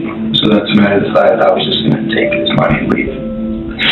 Did he touch you at all? So Did he ask you for any pictures? he did, but I didn't send him any. He didn't send him any, but he asked you for, what did he ask you pictures of? My body and, Did he ask you for pictures of your penis? yeah. The officer says, okay, well, I'm sure your mom's standing out there freaking out. Yeah, she probably thinks I'm confessing to murder. She's been in here so long. And he laughs. Okay, well, how do you want to tell your mom? Do you want me to tell her? Do you want to tell her? I mean, she's gonna have to know. So when Gavin's mom comes back into the room, the police fill her on and everything, and she's just scolding her son. Like, why are you even on an app like this? And Gavin's just shrugging. I don't know, Mom. I don't know why I do anything that I do. That sounds all vigilante crazy to me. That's what that sounds like. The officer is staring at Gavin and his mom, just analyzing them throughout this entire bizarre interaction of, I mean, I'm sure they typically don't get cases like this. And she explains, I'm sure you guys already know about all the going-ons in the neighborhood, about the elderly woman that was found murdered. You know, there are speculations that her corpse was used for necrophilic acts, but, you know, she was stuffed into the closet. Gavin's mom responds, oh my God, that was horrifying. They actually live 5 houses down from this 98-year-old woman that was recently murdered. So now they're just chit-chatting about local crime. Oh my God, that was horrifying. That was horrifying. It is horrifying. The 98-year-old was murdered and essayed. Her corpse was essayed and stuffed into her own closet 5 houses down from Gavin and his mom. wow. So now they're just chit-chatting.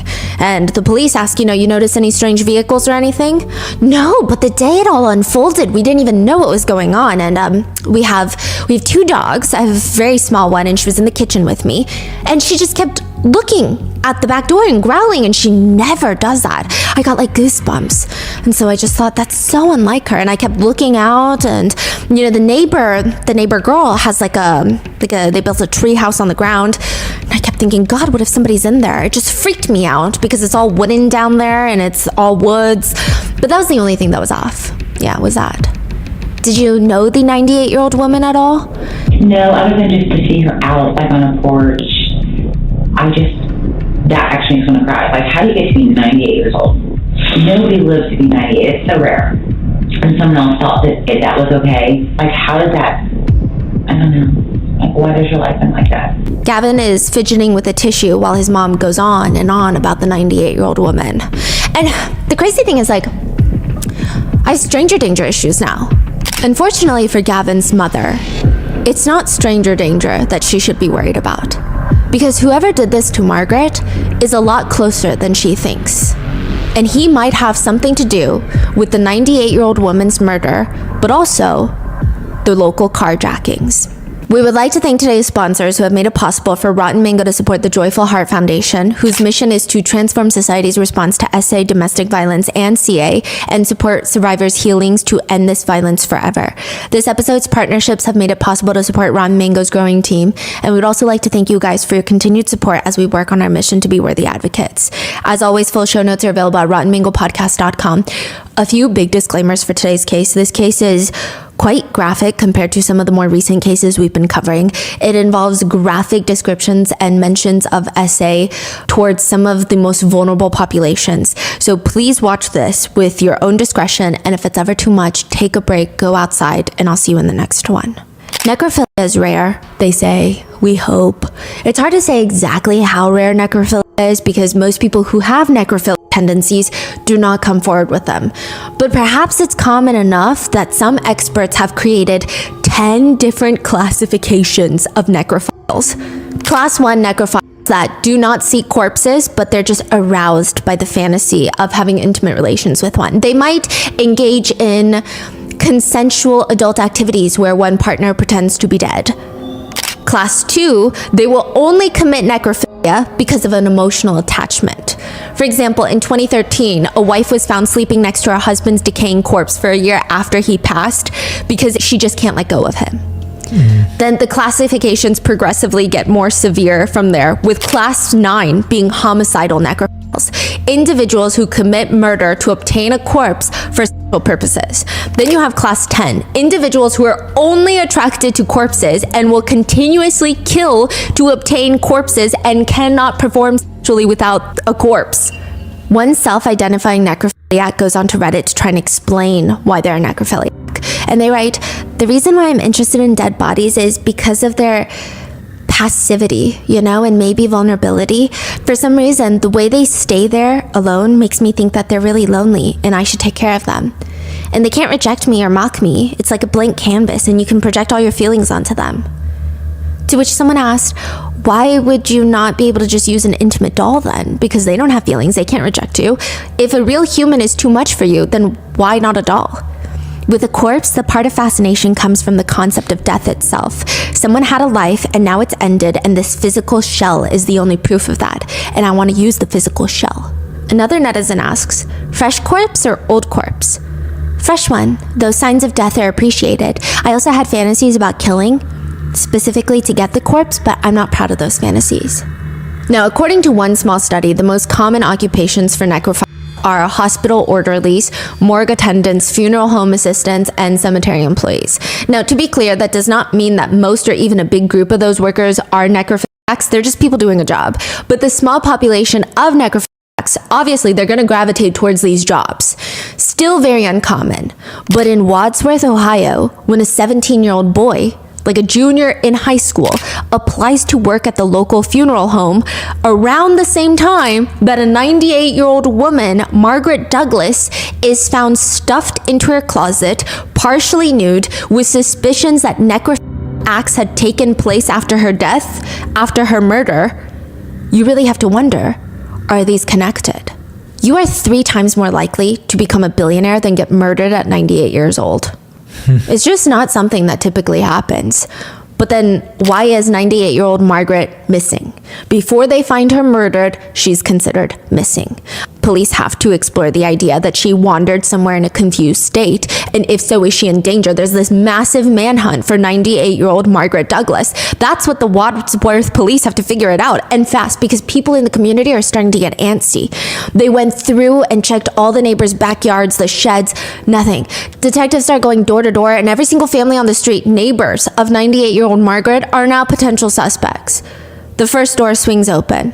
It's a couple, the Scotts. "We knew Margaret, but we weren't really close with her. She's definitely with it, but every time we spoke with her, she would tell us that she was a different age. But she was strong enough to take her own trash out, and she would grab her mail and paper." "Did you see any strange cars parked outside?" "No, we didn't. Sorry." The next neighbor, Eric. "I mean, the last few days, I did think it was strange. Her porch light would normally be on, but it's been off the past few days, which I thought was weird. But I didn't see anything else." The next neighbor. "I did see something. Well, I'm not sure. Maybe it's nothing." "What is it?" "Well, sometimes I saw the Spectrum trucks in the area, but that's it." "Okay, well, thanks for your time." The next neighbor, a burly-looking man, like a muscular dude, steps out into the porch. His arms are crossed. His energy is very hostile. The police feel like he's not going to be helpful, but they start asking him questions, and he oddly gets a little too chatty, very chatty. "We've lived here for like 18 years, and I'm telling you, recently, less people are buying the homes, or the ones that are buying the homes are just converting the homes into these rentals. And look at that street down there. That one, that's a rental, that's a rental. I barely know my neighbors now. When we first moved in 18 years ago, I knew every single one of my neighbors, and now I don't know any single..." And then the mailman, it was the same mailman for the past like years, I think like 15 years, and then suddenly, all of a sudden, it's a new mailman for the past 2 months, and now we got this guy, and I don't know who this guy is. Wait, are these all like police taped? They're all in the incident reports. They're not taped, but all in the reports. Every single neighbor. Yeah. Okay. Every single one of them is documented. And the police are even saying, yeah, we thought this guy was not going to be helpful because his body language was closed off, arms are crossed, he steps out into the porch, and then he becomes, quote, very chatty. Very chatty. Too helpful, but ultimately nothing comes out of it, right? Next neighbor. She doesn't really have too many friends. She doesn't really attend church or join any of the other communities, but I never saw her as confused. She was very sharp even at her old age. 98, I don't think that she would have wandered anywhere unless she recently woke up and became confused. But I don't know if that happens like that. The next neighbor the police talk to ends up coming to them. A woman is waiting at the lobby of the police station. She can't even sit still. She seems very nervous. I walk my dog in that area. My mother, who is also around that age, but very elderly, she lives nearby, so this whole case hits closer to home for me. And I just keep thinking about Margaret out at night, freezing in the cold. Anyway, I thought I would just drive around hoping to find her myself, but I saw these two guys sitting in the area, like loitering. Do you remember what they looked like? In their 50s? I don't really remember, but I know that one of them looked a lot younger than the other one. I remember that. They said it was foul play, that Margaret is a nice person that didn't deserve that, and I was like, where are they getting this information? Look, I watch a lot of cop shows, and I'm kind of into missing persons cases and stuff. I thought they were concerning. They were suspicious. The police take her account and continue with the investigation. But a day after Margaret is reported missing, it's clear that she did not wander anywhere. Howard, her nephew, Margaret's nephew, is searching Margaret's entire house for the second time, and there's a few things that Margaret would never leave the house with. Even in a state of confusion, she always brings her favorite coat in the colder months, and all year round, she wears her favorite shoes, her favorite sneakers. So the first time they searched the house, Howard's wife Cindy found Margaret's favorite coat. This is in April in Ohio, so it's still pretty cold outside, but maybe she was so confused that she didn't take the coat. Howard opens up that little closet again, and it's messier than usual. It looks like someone took all the clothes that were hanging and just pulled them down and then let them sit on the ground. Let them fall to the floor. He starts rummaging around on the floor and he's like, what is that? He grabs it. It's cold. It's a vacuum handle. It's very messy in there. He's digging and he comes across Margaret's favorite shoe. Then he finds the other shoe. Her favorite shoes are in here, and both of them are still attached to Margaret. She is dead. She's been strangled, stuffed into this tiny closet with her head on the ground and the rest of her body upwards, because it's a very small closet. Her underwear is completely torn, ripped off of her body. Her bra is pushed up, exposing her chest, and her nightgown is all the way open. So it's not even just murder. I mean, there seems to be a huge sexual element here. Whoever killed Margaret likely did it for sexual reasons.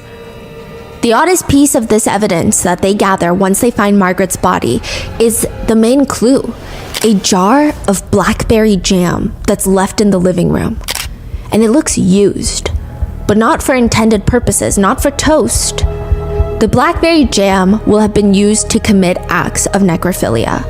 Testing would reveal male DNA inside the blackberry jam bottle because it was used as lubricant. The friend that calls to alert Margaret's family that Margaret is missing, he had stopped by to check up on her and says that she didn't answer the door.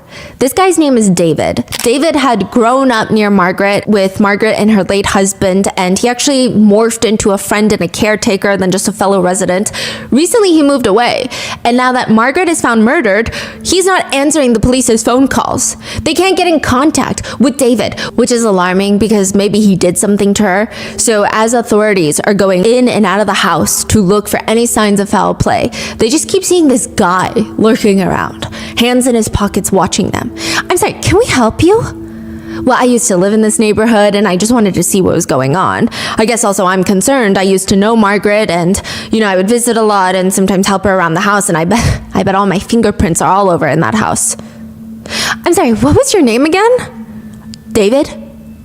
This is the guy that they're looking for, just lingering around the crime scene. What? They bring him into the police station, and after a pretty lengthy interrogation, as well as a DNA test, David is ruled out as a suspect. It appears that his care for Margaret was miscommunicated. The police realize, no, this guy is actually just a friend of Margaret's, and he's trying to do his own little investigation, basically. So it's not David. Then what's the other motive? I mean, what motive does anybody have to kill a 98-year-old woman? Perhaps a will. She doesn't have kids, but maybe she has relatives that would financially benefit from her death. Primarily a nephew, Howard, the one that found her body, and his wife, Cindy, are pretty close to her. Howard and Cindy. But when authorities look into it, nobody has power of attorney over Margaret. She doesn't have a will. Financially speaking, nobody was going to benefit from her death. Cindy, Margaret's niece, tells investigators, Margaret bothered no one. That's why it's just so horrible. The detective is calmly watching her as she breaks down. I'm sorry, it's emotional because she wouldn't even harm a flea. Then they talk to Howard. the nephew. And he talks about finding Margaret's body, and he said it didn't register at first. You know, the shoe he was looking for was attached to Margaret. He didn't even connect the dots. He says, I couldn't pick up the shoe, and I'm thinking, what's holding the shoe? So I took and I grabbed another piece of clothing, and I threw it back. I've never seen this before in my life. I touched it, it was cold, it felt clammy, it felt like styrofoam to me, so I moved it, and then I moved another piece of clothing, and that's when I felt a part of her leg, and it felt like the same thing, styrofoam, cold, clammy, and I'm thinking, why does she have styrofoam in here? What is this? Then it hit me. That's basically when we left the house in a hurry. I've never seen, I mean, I'm sure you guys deal with it all the time, but I've never, to me it didn't look like flesh or skin. It's pretty obvious when you hear Howard and Cindy talk about Margaret that they would never hurt Margaret. Obviously, they are still ruled out by DNA, but there is an interesting clue left in the 911 call when Howard reports Margaret missing. He calls 911. Yes, this is Howard Leisure. My aunt lives on Portage Street. Okay. And a friend of ours stopped over there yesterday to check on her, and she was nowhere to be found. We didn't know if you'd found anybody wandering. No, we don't have any reports of anybody wandering. We can't find her in the house anywhere. He went in the house and looked through the whole house, couldn't find her. We don't know where she's at. She's 98 years old. Did she live there by herself? She lives there by herself, yes. What's her name? Margaret Douglas, and she never locks her house. The same detectives are working another case, a string of carjackings in the area. That's why they're bringing in 17-year-old Gavin to tell them what happened to the man whose car he jacked after meeting up on Grindr. Gavin is sitting there sandwiched between the male cop and his mom, and the female cop is asking him the questions. And the female detective is still again saying, you know, we've got a lot going on in the neighborhood lately, and probably more than the general public is even aware of. More than one incident. Gavin's mom is nodding along. I'm sure. Wow. Yes. Okay. Unfortunately, we're trying to see if, they're all related. Right. Later, the officers ask them what they think should happen to Margaret's killer, since the case is all anyone is talking about in the area right now, and they just live like 5 houses down. What do you think should happen to somebody that does that? To kill someone? Kill the 98-year-old? Yeah. I don't know. I think eye for an eye is the best way to go. That's how I look at things. That's what my mom was saying too, is like what she thinks 2 things it could be is like a grandson or nephew, like, because my brother's friend, his dad works for some county, and he was saying that like her entire family was like in a will and they were all getting like money and stuff. So he was saying like one of the grandkids or nephews, or I don't even know if it's in the family, but they could have done that to get money, or just some junkie in Wadsworth, which that would not surprise me. The police will later ask Gavin's mom, when was the most recent time that your son got in trouble, Mom? Because Gavin's always in trouble with the law. Even at 16 years old, he had a felony. He has not had any freedom at all. I mean, he literally goes to work and home probably 3 months because he makes bad choices, and we don't want that for our kids. So he literally has no life. And he's snuck out before. I just recently moved his bedroom downstairs close to mine with his younger brother, because they tend to tattle, so that I could keep, it's terrible that I did it. And it still isn't doing enough, because Morton probably was sound asleep. It's been a few months since he's had any freedom. Gavin admits that he does sneak out and rummage through cars here and there, but he never really takes anything of value. It's just he goes inside the car and looks. And the police ask, and you don't take anything? Not even change or anything? Maybe like 50 times, but other than that, seriously nothing. So he said he breaks into people's car to look? Yes. Not to steal money? No. Well, that's even more scary. Gavin's mom is super upset. She's rolling her eyes, turning to, what would you do if someone did that to my car? You'd be upset. It's so upsetting and scary. I understand that, but it's really their own fault for not locking them. What did he just say? There's a massive global company that most of us have likely never heard of. It's called Celebrite. They're a digital forensics company that primarily works with law enforcement from around the world. It basically takes all the data from a phone, like the things you thought you deleted, and it helps officers get an idea of what you're doing. It can even pull location information from apps to try and get a general idea of your movements, as well as pattern recognition. You can type in a keyword and it'll search the entire phone, going through search history, messages, videos, folders, everything, even deleted data. which gives the officers a comprehensive look at all the times this phone has talked about insurance fraud, for example. They can typically even pull PIN numbers and passwords, or even the pattern locks, like you know how some phones do the pattern locks? They can pull those, which would be the perfect thing to use in Gavin's case. He told authorities that he told the 50-year-old man on Grindr that he was underage. The 50-year-old man still wanted to see him, that's why he carjacked him. But all those messages are deleted because he deleted the Grindr app and he doesn't remember which one of his fake emails he used to create his profile because he has 1,000 different emails for YouTube. For YouTube? He says for creating different YouTube accounts. It would greatly benefit Gavin if they can find all that, because at least they can present this information to the judge. He's still likely going to get charged with carjacking, but still. Now they need to get Gavin's mom's permission because he's underage. She's the parent. She's the one paying for the phone. And Gavin's mom tells authorities when she hands over the phone, you know, it is what it is. Whatever they find, I pray to God there's nothing too horrible in there. It will be worse than horrible. The day that Margaret goes missing, there's increased police presence in the area. They just found Margaret's body like a day later, but nobody knows that she's been killed or anything. To the public, there's just more police. That day, Gavin's mom texts him, they're looking for someone. He responds, well, that's Wadsworth for ya. Then he immediately Googles Wadsworth police reports, Margaret Douglas dead, Margaret Douglas, Wadsworth, Ohio, body found in Wadsworth, Ohio, latest update on Wadsworth murder. Then deletes the search history. That is crazy. At the time of the search, again, it's not public information that she passed away or that she was murdered. She's 98. One would assume that she was not murdered. Yeah. One quick search for passwords shows two interesting ones. The first being, Gavin had set up a password to an account, and the password is, I like kids. So that's great. Then, the next password of interest. Gavin had this locked folder on his phone filled with media files, so videos, pictures, live photos. It's an iPhone. And the folder name is Dark. And the password to that is murder. Inside the folder, a bunch of media files. The first video is of Margaret asleep in her living room. And they're recording from inside the house. It's not through the window. She's laying on the couch. She's clearly alive. She briefly moves her hand to scratch her face. Did you see the... This one there is, it's in the case files that I received from the police department, but obviously the other ones are not. Okay. Then there's a live photo of Margaret lying down on her side. Her right eye is partially open. Her mouth is open, and there is blood on her tongue and lips. She is not moving in the second long live photo. On her neck, there's a gloved hand holding onto her throat. She is dead. Then another live photo, this time of Margaret laying on her back. She has been posed in a sexual manner, and the description reads, in the picture, Margaret's nightgown is open and her bra is pushed up to her neck. The back of a clear plastic gloved left hand is seen pushing against the left side of her breast. Her mouth is open and shows fresh injuries to her face. So someone is touching her chest and posing her sexually.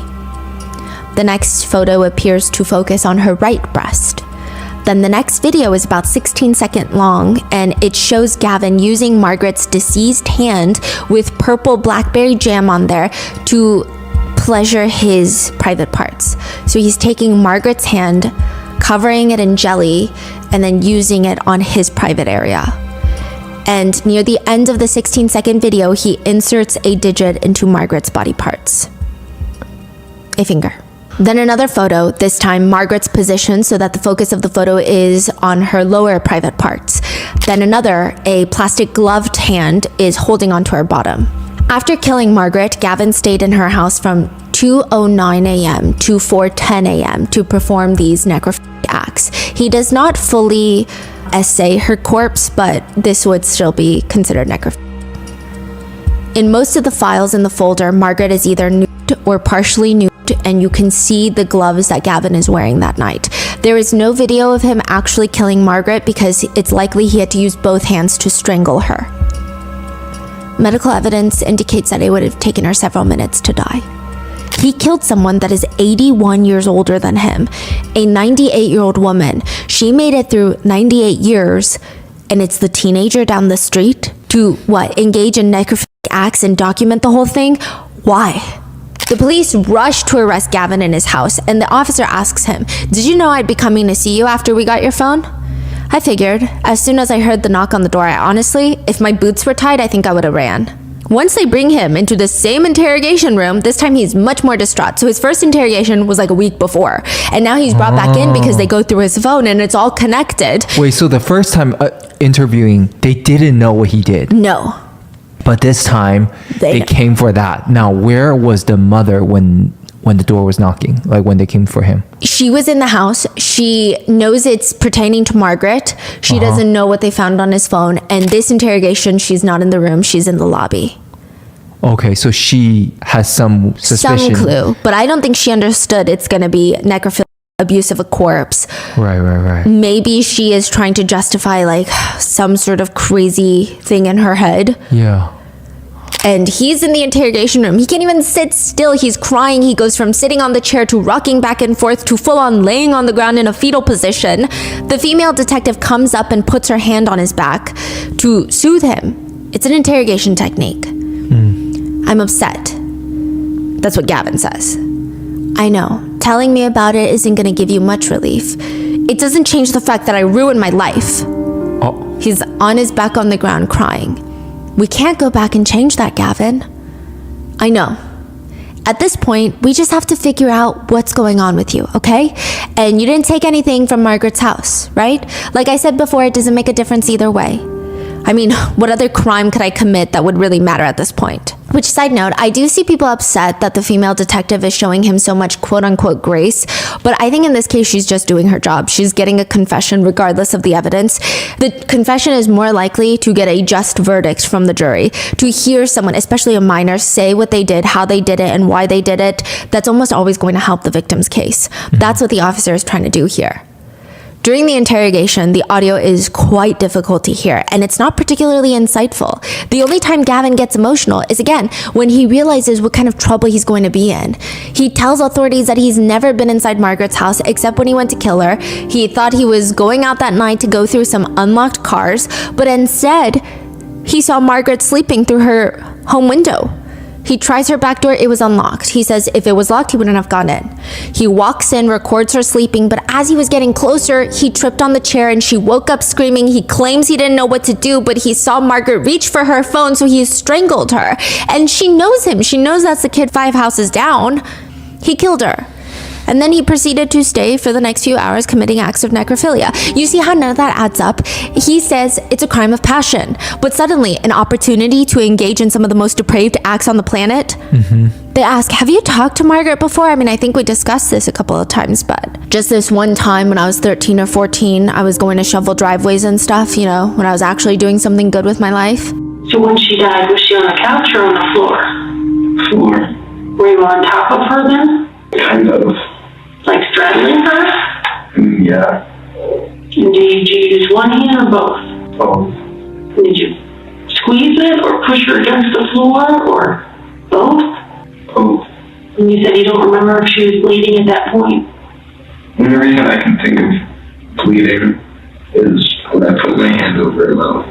So when you were holding her hand over her mouth, you might have pushed too hard and maybe made her nose bleed? Yeah. Were you in her house for a little while before you woke her up? Like I came up into the porch and I didn't even know what I was gonna do, and I looked in the window and everything. I don't know, I just felt like going into the house. It was like the biggest adrenaline rush I could get, I guess. So then I tried the doorknob and that just happened to be unlocked. He talks about after killing Margaret, he shoved Margaret's body into the closet all by himself and, quote, he's stronger than he looks. So earlier you said that he applied to work at a funeral home. A funeral home. Was he working there already or he applied? He applied, but they did not hire him. When did he apply? Before this killing or yes. after? Before. Before. Okay, that says a lot, right? A little while before. The police ask him, that night you were at Margaret's, have you drank or smoked anything, done any drugs that night? No, I was actually sober that night. Which is another reason why I smoke and drink, because I can't handle myself when I'm sober. I can't comprehend. I don't even know how the word goes. My thoughts when I'm sober are dark. When I'm high, they're like good thoughts. Have you ever thought about harming anyone before or taking someone's life before? Not like planning it out, but like, oh, I'm so mad I could kill someone right now, like that kind of thing. But you never imagined yourself actually doing it. No, I could never envision myself. I mean, I've wondered what killing someone would feel like, but I've also wondered what jumping off a building would feel like, so it's not like anything was premeditated. Gavin explains that he has thoughts of self-exiting, but he never could do it because it was too evil for his family. His mom would not be able to handle it. Gavin would even text his best friend, Braden, about these thoughts and feelings about life. The text would read, "I've been doing some light research, and I'm not saying that I have this or whatever, but this is an actual disorder, pretty much caused by wires in your brain being wired the wrong way, if that makes sense. Hopefully it's not like that, but I guess I don't really care if it is or not. I believe every person is made the way they are for a reason, whether they're as pure as God or as evil as the devil. It's who they're supposed to be. I think it's like that, so that there's a balance between good and bad in the world." But what did he say? How is his brain wired? Did he say He that? never describes, but he thinks he's pure evil. Oh. Gavin tells authorities that he spends every day getting high on weed, stimulants, drinking a fifth of alcohol per day. That's about 17 shots of hard liquor per day. That's a fifth of alcohol. He says his biggest obsession, though, I will tell you the symptoms, you tell me what drugs this is. When this drug kicks in, it's a sense of euphoria. It almost feels like you have increased energy and strength. It feels like you could probably lift a car. If you get punched in the face, you might not even feel the pain until way later. You feel practically invincible. You feel like a rush. Do you know what drug that is? Alcohol? Adrenaline. Gavin says he's addicted to adrenaline. What? He says the adrenaline is the only thing that makes me feel like I'm even alive. Did you go into the house initially just to steal something? Honestly, all I did was I just wanted the adrenaline rush. Oh, just going into the house? Yeah, I think that's why I broke into cars and stuff. It's that risk factor. All I've ever done is take risks because that's the only thing that makes me feel... So that's your drug, adrenaline? Yeah, I don't know. Like nothing feels wrong with me when I have adrenaline. It's like everything's all right. You feel alive, like there's meaning, right? I don't know about meaning, but it feels different. Like I don't know how to explain it. He's telling the cops that. Yeah. Any bad stuff about you goes away? I guess. So your whole intention of going into the house was just the adrenaline of being in somebody's house? Yeah, I didn't want to rob the house. Okay, so it's just the sneaky thrill of can I get into somebody's house and get out and get away with it? Yeah, but if the door was locked, I would have just walked away. The whole breaking into the house was the adrenaline part. I think I didn't even have a grip on reality. Whenever I did that, I didn't even know whose house it was at first, until... As for his motive, he claims his whole motive was adrenaline. And then Margaret woke up and he felt panicked, he had to kill her. But then why did he commit the acts of necrophilia? He says it's not even like that. Is this like the first time we ever heard somebody talk about adrenaline? Yeah, in this type of scenario? Yes. In this scenario, yes. Typically you will hear adrenaline in serial killers. It's, yeah. They're kind of addicted to that too. Yes. I mean, I think that a lot of people are addicted to adrenaline, and that's why you have people who are heavily invested in skydiving all the time, or they're chasing certain thrills. It's just varying degrees of addiction. This seems more of like the serial killer addiction to the thrill aspect. Yeah. I think it's tied to the fact that they're doing something that they shouldn't do and they get off on that. But he's very angry when the acts of necrophilia are even brought up. He's angry about being accused of this whole crime committed for the purpose of SA, but he can't explain anything further. Like, he can't explain why it makes him so angry or anything else. And I don't know if this has anything to do with adrenaline, but it does later come out to the authorities that Gavin would chase his siblings around with knives when he was younger. He'd be like 10 years old chasing them around with a knife. Regardless, he keeps stating it's adrenaline. Adrenaline is why he committed the crime. And the officers are not convinced. They tell him, we know that you were wearing gloves. And we found one of the gloves that you were wearing, and there was purple stuff on it. They ask him, what was the purple stuff that was on it? Gavin looks very embarrassed. The officers already know what the purple stuff is. The officer pushes. I get it. There's like this whole piece of this that you don't understand why you do, okay? But the purple stuff, it's the whole sexual piece. No? The purple stuff was that jelly. I don't even know where it came into play. Did you maybe use it as some kind of lubricant for something? Is this the part that you're just embarrassed in your own mind, you know what I mean? None of this is okay. Gavin is saying that. Well, I'm saying we understand that it's an embarrassing part. We're not sure if it's you don't understand or if it's just embarrassing. It's something that I don't understand, I guess. You didn't have any with her, did you? He shakes his head no. But you put the jelly on the glove, and is that when you used her hand to rub your private parts? He covers his face. Yeah. Was it at the same time that you were taking some of those pictures? Yeah. Like what is this? That's when the shock set in? Yeah, it's like, what am I doing? There's a couple of videos of you peeking over the edge of the couch and videotaping her. When was all of that done? That was the same night. Why did I lie about anything? That was stupid. Throughout the interrogation, he claims multiple times that he never took Margaret's red wallet that's missing. It is later found in his drawer, shoved next to a bottle of Hollister cologne that he stole from another Grindr carjacking. It appears he took Margaret's wallet and those photos and videos of her as some sort of trophy. The police talked to Gavin's friends, and they talked to Maddie. This is a fake name. This is Gavin's on and off girlfriend, and she's sitting there confused, and she's explaining this whole situation where she was sitting with a girlfriend of hers. Let's call her Rachel. And Rachel is telling her what Gavin said about her. Rachel is like, hey, your boyfriend said this about you. And she's like, who even says that? Rachel is explaining, remember that night we went to the movies? Well, while we were at the movies, Gavin, I don't recall if you went to the restroom or you went to go grab popcorn, but Gavin was talking about how he wouldn't even care if someone came in and held a gun up to your head. He said, quote, if someone came in here and pointed a gun at Maddie's head right now, I wouldn't do anything. I would not do anything. I would just watch. Maddie and Rachel are like, what does that even mean? What is going on with this guy? I mean, nobody's expecting a 17-year-old to suddenly become a Navy SEAL, but also, you're not going to do anything. Why are you even telling someone this? Yeah. The way Maddie describes it to the police is, Gavin seemed like he was finally getting better with his life, but for whatever reason unclear to everyone else, he got swept up in the wrong path. That's how she describes it.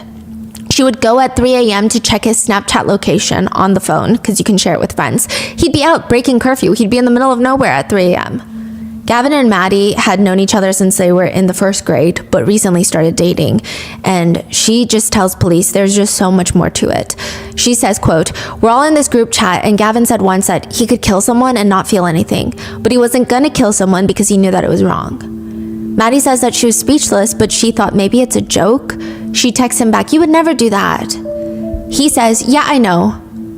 Which, okay, maybe he's just trying to be edgy. That's what she thought. But then Gavin's coworker, Hillary, another fake name from the pizza shop, she says Gavin would always tell her at work that he's never actually happy, that he just is faking it, when in fact he feels empty on the inside. He would tell her about his plans to catfish people on the internet. He wanted to catfish someone for the sole purpose of meeting up with them so that he could hurt them. The police ask, was he ever abusive or violent towards animals? Not that I know of, but when news broke of that 98-year-old woman being found dead, it just had a sneaking suspicion. Why? Hillary shows the investigators a Snapchat message between them where she asks Gavin if he's okay. She says, quote, what's the matter? He responds, NUN, I guess nothing. It's cool. I don't know, I just get some really up thoughts like about murdering people, and it doesn't bother me. And I watched one of those self-exit videos on YouTube and I laughed. And I'm pretty sure I could kill someone in cold blood and not feel guilty or sad or anything about it. I honestly have two emotions, and they're angry or laughing, and I'm never really happy. I'm just faking it. I don't even get sad anymore. I literally don't care about anything whatsoever. Other small things that the police learn about Gavin, it's pretty clear that he has a strange relationship with his parents. One friend claims that Gavin and his dad got into a really bad fight once, and it compelled Gavin to choke himself out.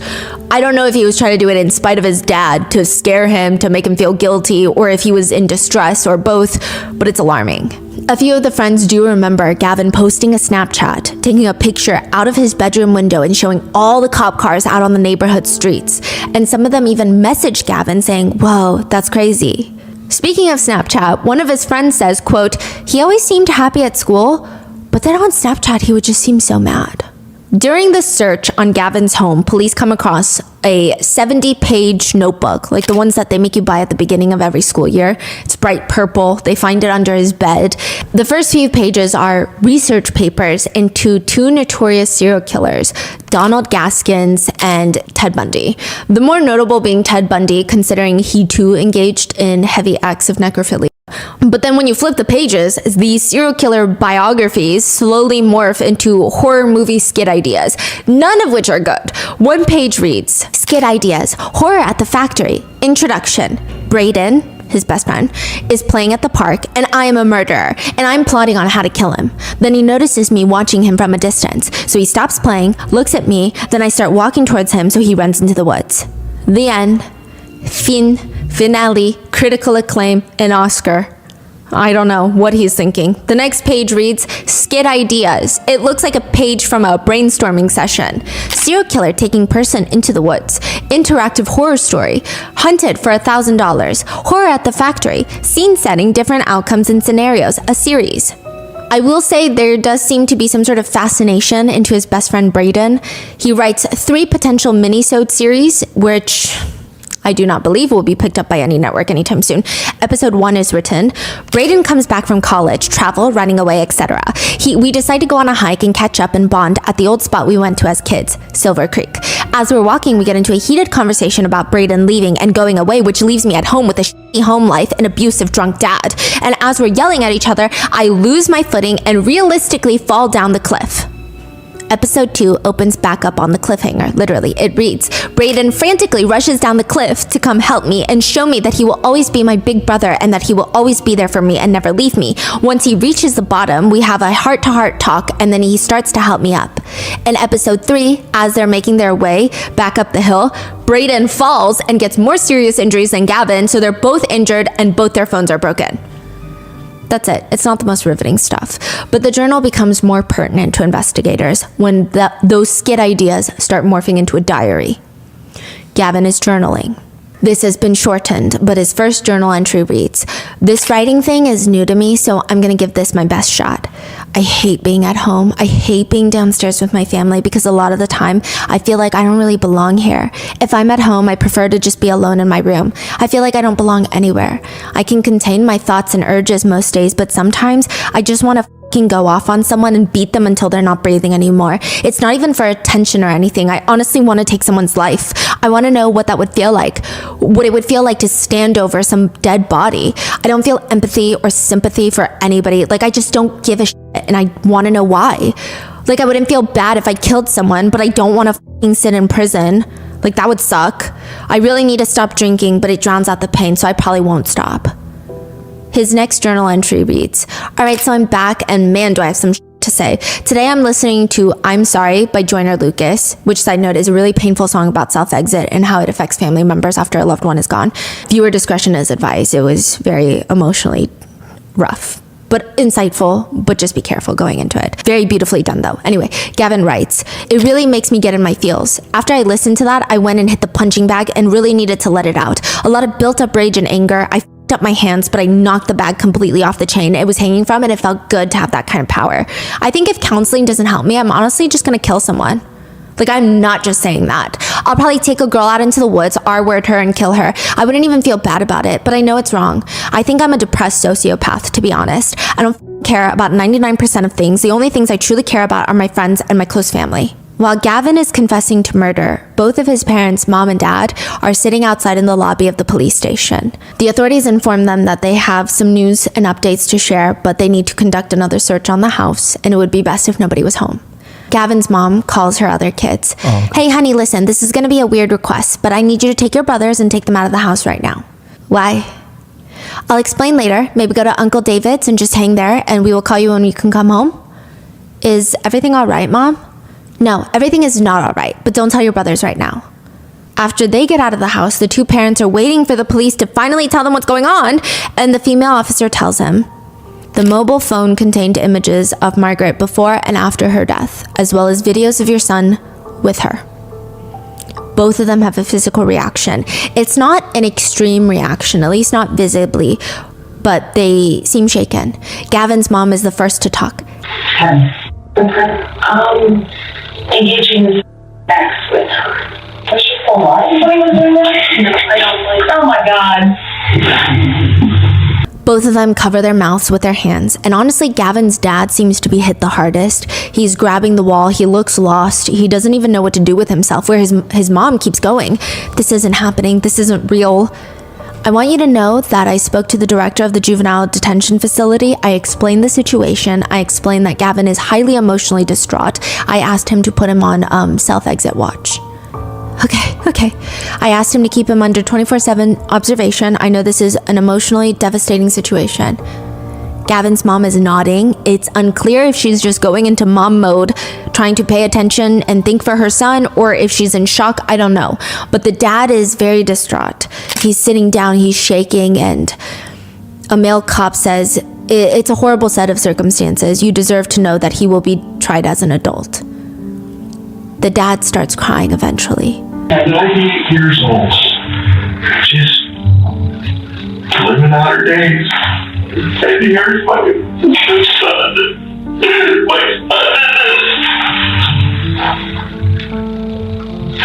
And I'm mother all these people out here. And it's my son. Eventually, the interaction ends with the mom asking the officer, Has Gavin ever seen you from the prison? Probably for us. everyone who knows Margaret says, she's not what you think when you envision a 98-year-old woman. She was strong. She was fierce. She was born in 1919. This took place in 2018. She was a few months away from turning 99. She lived through the Second World War, the moon landing. I mean, she just seemed so excited to live out the rest of her days. She would tell her family she just wants to hit 100, because why not, you know? And we don't know too much about Margaret, but in almost every picture of her that I've seen, regardless of her age, there's always a dog. There's always a dog nearby. And she's a big gardener. She lived in that house, tended to it for the past 50 years. Someone who once knew Margaret says, when I was a little girl, this woman would actually babysit me. Now I'm in my 80s thinking about her. The crafts and games that she would play with me, and on my 5th birthday, my family and I moved away and I never saw her again. Just finding out about her death, I feel like it's too late to help, but she's with God now. I love her and I miss her forever. According to everyone that knew Margaret, she was just very independent. She handled her own finances. Her husband had passed. She didn't want to move. She wanted to live in this house that she had created this whole life with him forever, and that was her dream. And then she gets murdered by a 17-year-old kid. Back in the interrogation room, the officer confronts Gavin with the belief that she believes if he had not been caught, Gavin would have gone on to kill more people. Because even after Gavin kills Margaret, he says he didn't really feel different. He said, I didn't really feel like anything had changed or had happened. I really didn't feel anything. I just continued to break into cars and drink and smoke dope. Wow. The officer says, unfortunately, I think you would have hurt more people. Was that in your plan? I mean, it wasn't in my plan, but I could see that happening. Many netizens believe that he was ramping up to be a serial killer. So remember how I said in his little journal he had those serial killer reports? Yeah. Also, to call it reports or research is kind of goofy. He makes it sound like he's sitting there doing some sort of focused work because he was telling his friends, almost bragging about it, that he's researching serial killers. I'm not entirely sure what compelled me to go down this route, but after listening to hours and hours of his raw interrogation footage, the idea of him writing these snippets of these serial killers, it just didn't really make sense as to who I was hearing in the interrogation footage, as to who was writing in the journals. It was just copied and pasted from a crime magazine. Yeah. Oh, he's copying a crime magazine's words onto his own journal. Yes. Pretending that this is his own thoughts. Yes. So I don't think that he had a particular fascination in serial killers. I think that he had a fascination in wanting to be perceived as one, or to be perceived as dark. Oh, like all the okay. So it doesn't seem like he's sitting there studying Ted Bundy, his MO, how he was caught, why he did those things. So it's very interesting because a lot of people, some people feel sympathy for the way that he keeps telling his friends he wants to understand what's going on in his mind. And then you would it would be safe to conclude that if he's researching serial killers, maybe he's trying to understand their minds to see how it connects to his mind. But that's not the case. I think he just is a bad person. But he's saying these things not because he truly wants to understand himself, but I personally think he just wants to be perceived a certain way. because he's not really researching other minds that he feels are similar to his. He's not researching serial killers and their thought process. He's practically copy and pasting their Wikipedia pages down. It's hard to say that he's trying to understand himself through that. Gavin Ramsey is indicted and charged with 1 count of aggravated murder, 2 counts of murder, 3 counts of felony murder, 1 count aggravated burglary, 1 count kidnapping, and 1 count of abuse of a corpse. Gavin did see a counselor a few years prior to the murder, but I don't think that he told anybody about his necrophilic tendencies. The counselor does go on to prescribe him, at one point, 100 milligrams of Zoloft per day. Zoloft is an antidepressant. 100 milligrams is a pretty high dosage.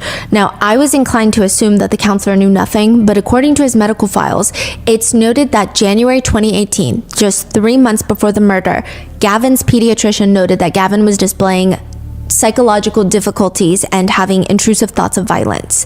His mom states, if I could change one thing, I would never have agreed to put my son on Zoloft. So his whole defense during the trial is the Zoloft defense. That Zoloft made him more aggressive, more violent, which there are some studies that show that it does happen. That's their whole defense. The mom even says, you cannot believe that my decision to let him take Zoloft was not part of the cause of this. She claims that from January to March that he was on Zoloft, she noticed him getting increasingly irritable, hostile, even saying, quote, bizarre things. And prior to that, he was just the sweetest boy, I guess. Which, like I said, there are studies done to show how Zoloft can impact people, especially teenagers, that it does increase aggression. There's symptoms of, agitation, restlessness, anger, irritability.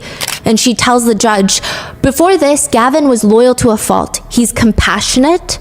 And this thing that we're sitting here discussing is not who my son is. I don't care how much you want to pluck out evil fast, that's not my son.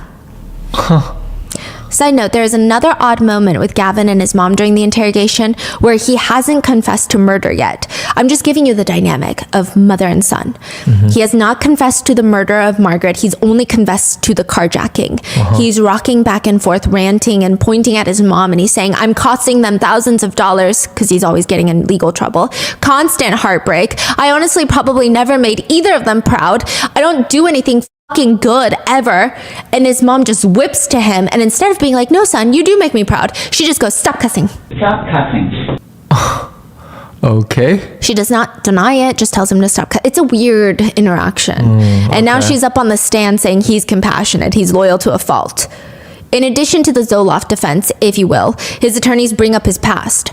There are records that Gavin was allegedly a victim of a sexual offense back in 2009, so that means he would have been 9 years old. We don't know exactly what happened, but we can kind of imagine and presume, based off of what he told authorities, that he had been with a man before, but it was, quote, involuntary. I couldn't find the case files anywhere, probably because he was 9 at the time. Some netizens think it is a fair argument, considering that trauma could have shaped his brain differently when he's 9 years old and sent him down this path. But be that as it may, other netizens say, what does Margaret have to do with that? A lot of people have been victimized, but they don't go out and do what he did. They don't go out and commit necrophilia. Also, who targets a 98-year-old woman? That feels completely unrelated to his alleged trauma. Ultimately, Gavin's defense and mother have argued that it's his taking of Zoloft that led him to commit this crime. The only time Gavin seems emotional throughout the entire trial proceedings is when his mom is testifying and stating that all of this is because of Zoloft. He does not get emotional even when Margaret's family members give impact statements. Meanwhile, the prosecutor's main focus is not just the killing of Margaret, but what he did to Margaret's body afterwards. The police chief says this murder was the most horrific crime that he had ever seen in his 30 years of working as a cop. He says Gavin just has evil in him to do something like that. That's the only way I can explain it. Another officer says he degraded her body, videotaping and taking pictures. He's actually been in there with her for a while. He stayed for 2 hours. The only reason that he went home is because his mom wakes up at 5 a.m. and he had to pretend to be asleep. Who knows how much longer he would have stayed? Who knows what more he would have done? The prosecutors also argue that Zoloft cannot be the reason for his aggressive behavior. They call into evidence that he starts his Zoloft prescription January 31st, 2018. A week before, January 19th, 2018, he's writing in his journal, quote, I just want to go off on someone and beat them until they're not breathing anymore. I honestly just want to take someone's life. The prosecutor also points to the fact that even during the interrogation, the time that he gets the most emotional, when he is practically rocking back and forth, this is again before he confesses to killing Margaret. This is when he thinks he's going to court for carjacking. He says, I was 16 and I already had a fucking felony, like 5 misdemeanors, and now I'm going to be in more trouble and I have to go back to court, and I'm so done with it. I'm done with it. Honestly, I don't even want to live at home anymore. I don't know. I'm not normal. I just need to live somewhere else. Like, I don't know, some halfway house or something. I honestly would not care. At this point, I don't even care what's on my record. I mean, like, I do, but like not right now. I know I might have to deal with it for like another next 9 months, and this is what makes me so mad. I don't know. I'm mad at myself. I'm so mad at myself. He acts like he's a victim, that he has to go through the court process. He's crying because of consequences. Later, when he's talking about what he did to Margaret, the authorities ask him, are you sorry this happened? Yeah, I'm really sorry that I did all of this. Were you sorry about all of this before you got caught? Yeah, like I constantly, like, I think about it a lot, and I feel like bad about what I did. I know it's wrong, but I can't express the emotion. If she was here alive in front of you, what would you say to her? I'm sorry? That never meant to happen. If I could take it back, I would. Like, is he mimicking the... Yes. None of these are actual descriptions of feelings. These are what people call dead phrases. So when you're like, I guess when you're writing or reading or even speaking, there's things, dead phrases. If I could take it back, I would. It doesn't really actually mean anything, and it's been overused to the point where it does not evoke a feeling. Yeah. You're not describing a feeling. You're almost just saying things. Yeah, absolutely. Yeah. He's just saying what he thinks he needs to say. Yeah, there's no emotion behind his words. No. So scary. And he also talks about how his dad is going to be so upset, and he says, I know it's going to ruin our family name. That's what he says. It's going to ruin their family name. See, so, okay, it gives the feeling is he understands the consequences, what this means, how bad this is, what's going to happen. He heard enough of it. He knows it, but he has no attachment, nothing. There's no emotion behind any of these, right? No. That's what's so terrifying about. The only emotion he has is when he is facing prison and court. Yeah, and even that, like, it doesn't sound like he is. It's still different. Like, he's still, it's like he's annoyed by it. Yes, it's like agitating versus devastating. Yeah. Eventually, Gavin pleads no contest and is found guilty November 2018 of all the charges against him, including aggravated murder, aggravated burglary, kidnapping, gross abuse of a corpse. He also provides a statement to court to Margaret's family, which honestly is not a great statement. I think it provides no closure. He can't even explain why he did what he did. He just says, I don't know how to explain why all this happened. I don't think there is an explanation to begin with. I think about it all the time. I'd take it back in a heartbeat if I could. I feel terrible for what I've done, and I will never do anything like that again. I'm sorry for what I did. I constantly live in regret and shame because of it. Margaret's family gave their victim impact statements, and her great niece said, had he not been caught, I have no doubt that he would continue to escalate his crimes and continue killing, and I believe he planned to kill numerous people. He used my aunt as a warm-up, so to speak. Gavin was sentenced to life without the possibility of parole, 10 years for aggravated burglary, 10 for kidnapping, and 1 year of abuse of a corpse to be served consecutively.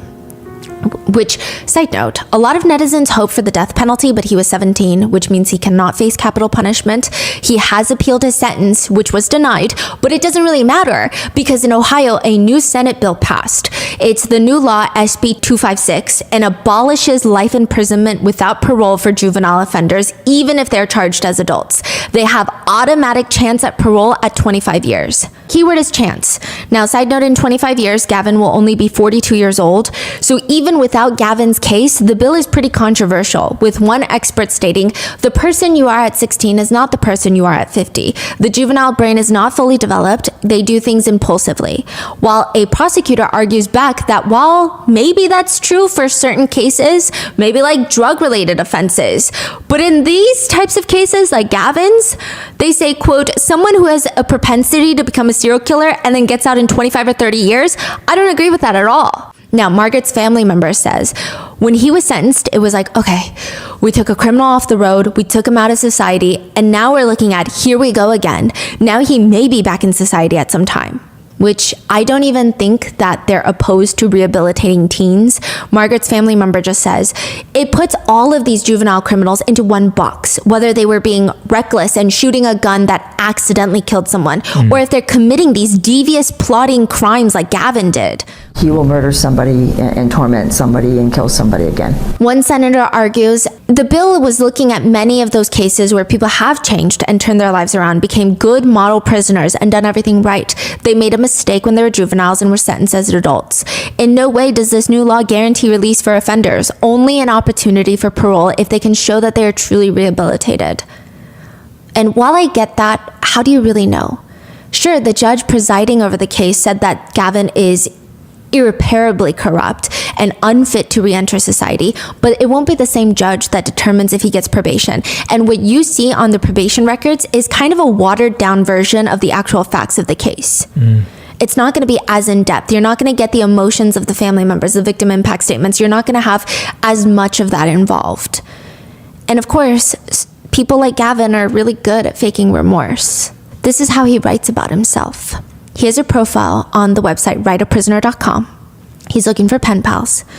And it reads, Gavin Ramsey is 23 years old and incarcerated in Ohio, USA. He states he is an Aries, a Christian, but not seeking prayer partners, and he's straight. And his profile reads, hey there, I'll keep it short and sweet, and if I spark your curiosity, you're more than welcome to write to me. I'm looking for people who are interested in spirit, soul, and body growth and development. I enjoy conversations that delve far beneath the surface, and I love to laugh and see people smile as well. I believe everybody has something beautiful to contribute to the people and places around them, but it takes the right person to unearth so great a gem. Perhaps I'm that person for you. Perhaps you're that person for me. I enjoy writing music and poetry. I play sports and have a high regard for my health and fitness. I also crochet, which is more therapeutic than I originally thought, but only in prison would I learn such a craft. LOL. I'm in college and I'm always searching for proactive ways to mature as an individual, both for myself and for those around me. I believe if you want to see a difference, you have to be the difference. This gives me he's amping up for parole in 25 years. He says, thus I invite you to come be a difference with me. I look forward to hearing from you. Smiley face. He will be eligible for parole when he's 42 years old in 2043. Margaret's family says it's terrifying. They say several family members chose to give victim impact statements at his sentencing. Before his sentencing, they have to give victim impact statements. They don't know what his sentence is going to be. They know that he's been found guilty, but they don't know the sentence. He could be out and about. They said, we know that if we put our true thoughts in our statements, Gavin would be able to read and hear them. And we discuss the risk of giving him fuel for the rage he carries inside him, knowing that at some point he might be released from prison while my siblings and I are still alive. He's relatively young and knowing he may come after us, but we all decided to move forward with our statement and trusted that the criminal justice system would ensure that justice as well as our safety and the community's safety would be prioritized when sentencing. The amount of relief when we found out that he had life without parole, immeasurable. That relief is now gone because of SB 256. We now spend every day worrying about Gavin's release. His release may happen not only when my siblings and I are still alive, but when my parents are alive. So this is the great niece, Cindy's daughter, Cindy and Howard's daughter. Wow. I still have nights when I need to check closets and under the bed out of paranoia. I still have nights where I wake up suddenly and have to put my gun next to me on the bed in order to feel safe.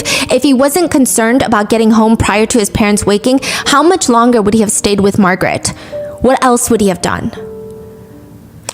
I mean, I think I can feel that, like, because his crime is so senseless, so unreasonable. Like, this is truly a mind of a serial killer. So yes. You feel so terrified because there's no closure. You can't predict how this person is going to act.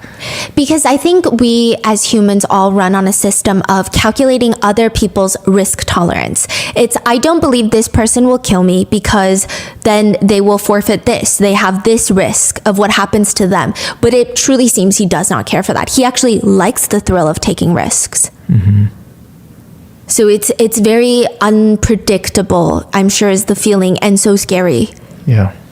They say our sense of safety has forever changed, but they're going to fight every parole hearing, every chance that he's going to be free or every chance he could be free, they're going to be there. Many netizens have also said it's scary because in court, he's very polite to the judge. He presents as a very well put together young man. And the top comments read, was he this polite when he was murdering a defenseless elderly lady? The only time that he's emotional during the trial is when his mom is talking and when they tell him that he's going to county jail rather than juvenile detention, and he looks physically ill. A lot of netizens are focused on the victim's age. They write, imagine being 98. You escaped death by accidents, illness, lived through world wars, the Great Depression, and more, so close to dying in your bed peacefully, only for a lowlife to do this to you. Some netizens feel very conflicted on whether or not he has the ability to rehabilitate, stating, mixed emotions on this one. What he did was absolutely disgusting and evil, but this is a child whose brain is not completely developed and trained. I really don't know what way to go in this case. Others think, oh, he's way too far gone now. They write, it's a good thing they caught him while he's young because this type of action just escalates as they get older. Some people cannot be fixed. Another writes, I don't know how people can question it. Some people are just born this way. They should be eradicated from society. You cannot fix them. Or Senate Bill 256 is going to protect this kid to an extent, but hopefully a parole board will see the serial killer in him and deny him parole for life. If they let him out, he will absolutely do it again. Serial killers do not stop unless they're dead or caught. Another comment reads, this is Jeffrey Dahmer in the making. Thank God he was stopped at his first victim, rest her soul. There would have been many more to come. Other netizens are shocked at the crime itself, saying, the father screaming, it's my son that did this? It's heartbreaking.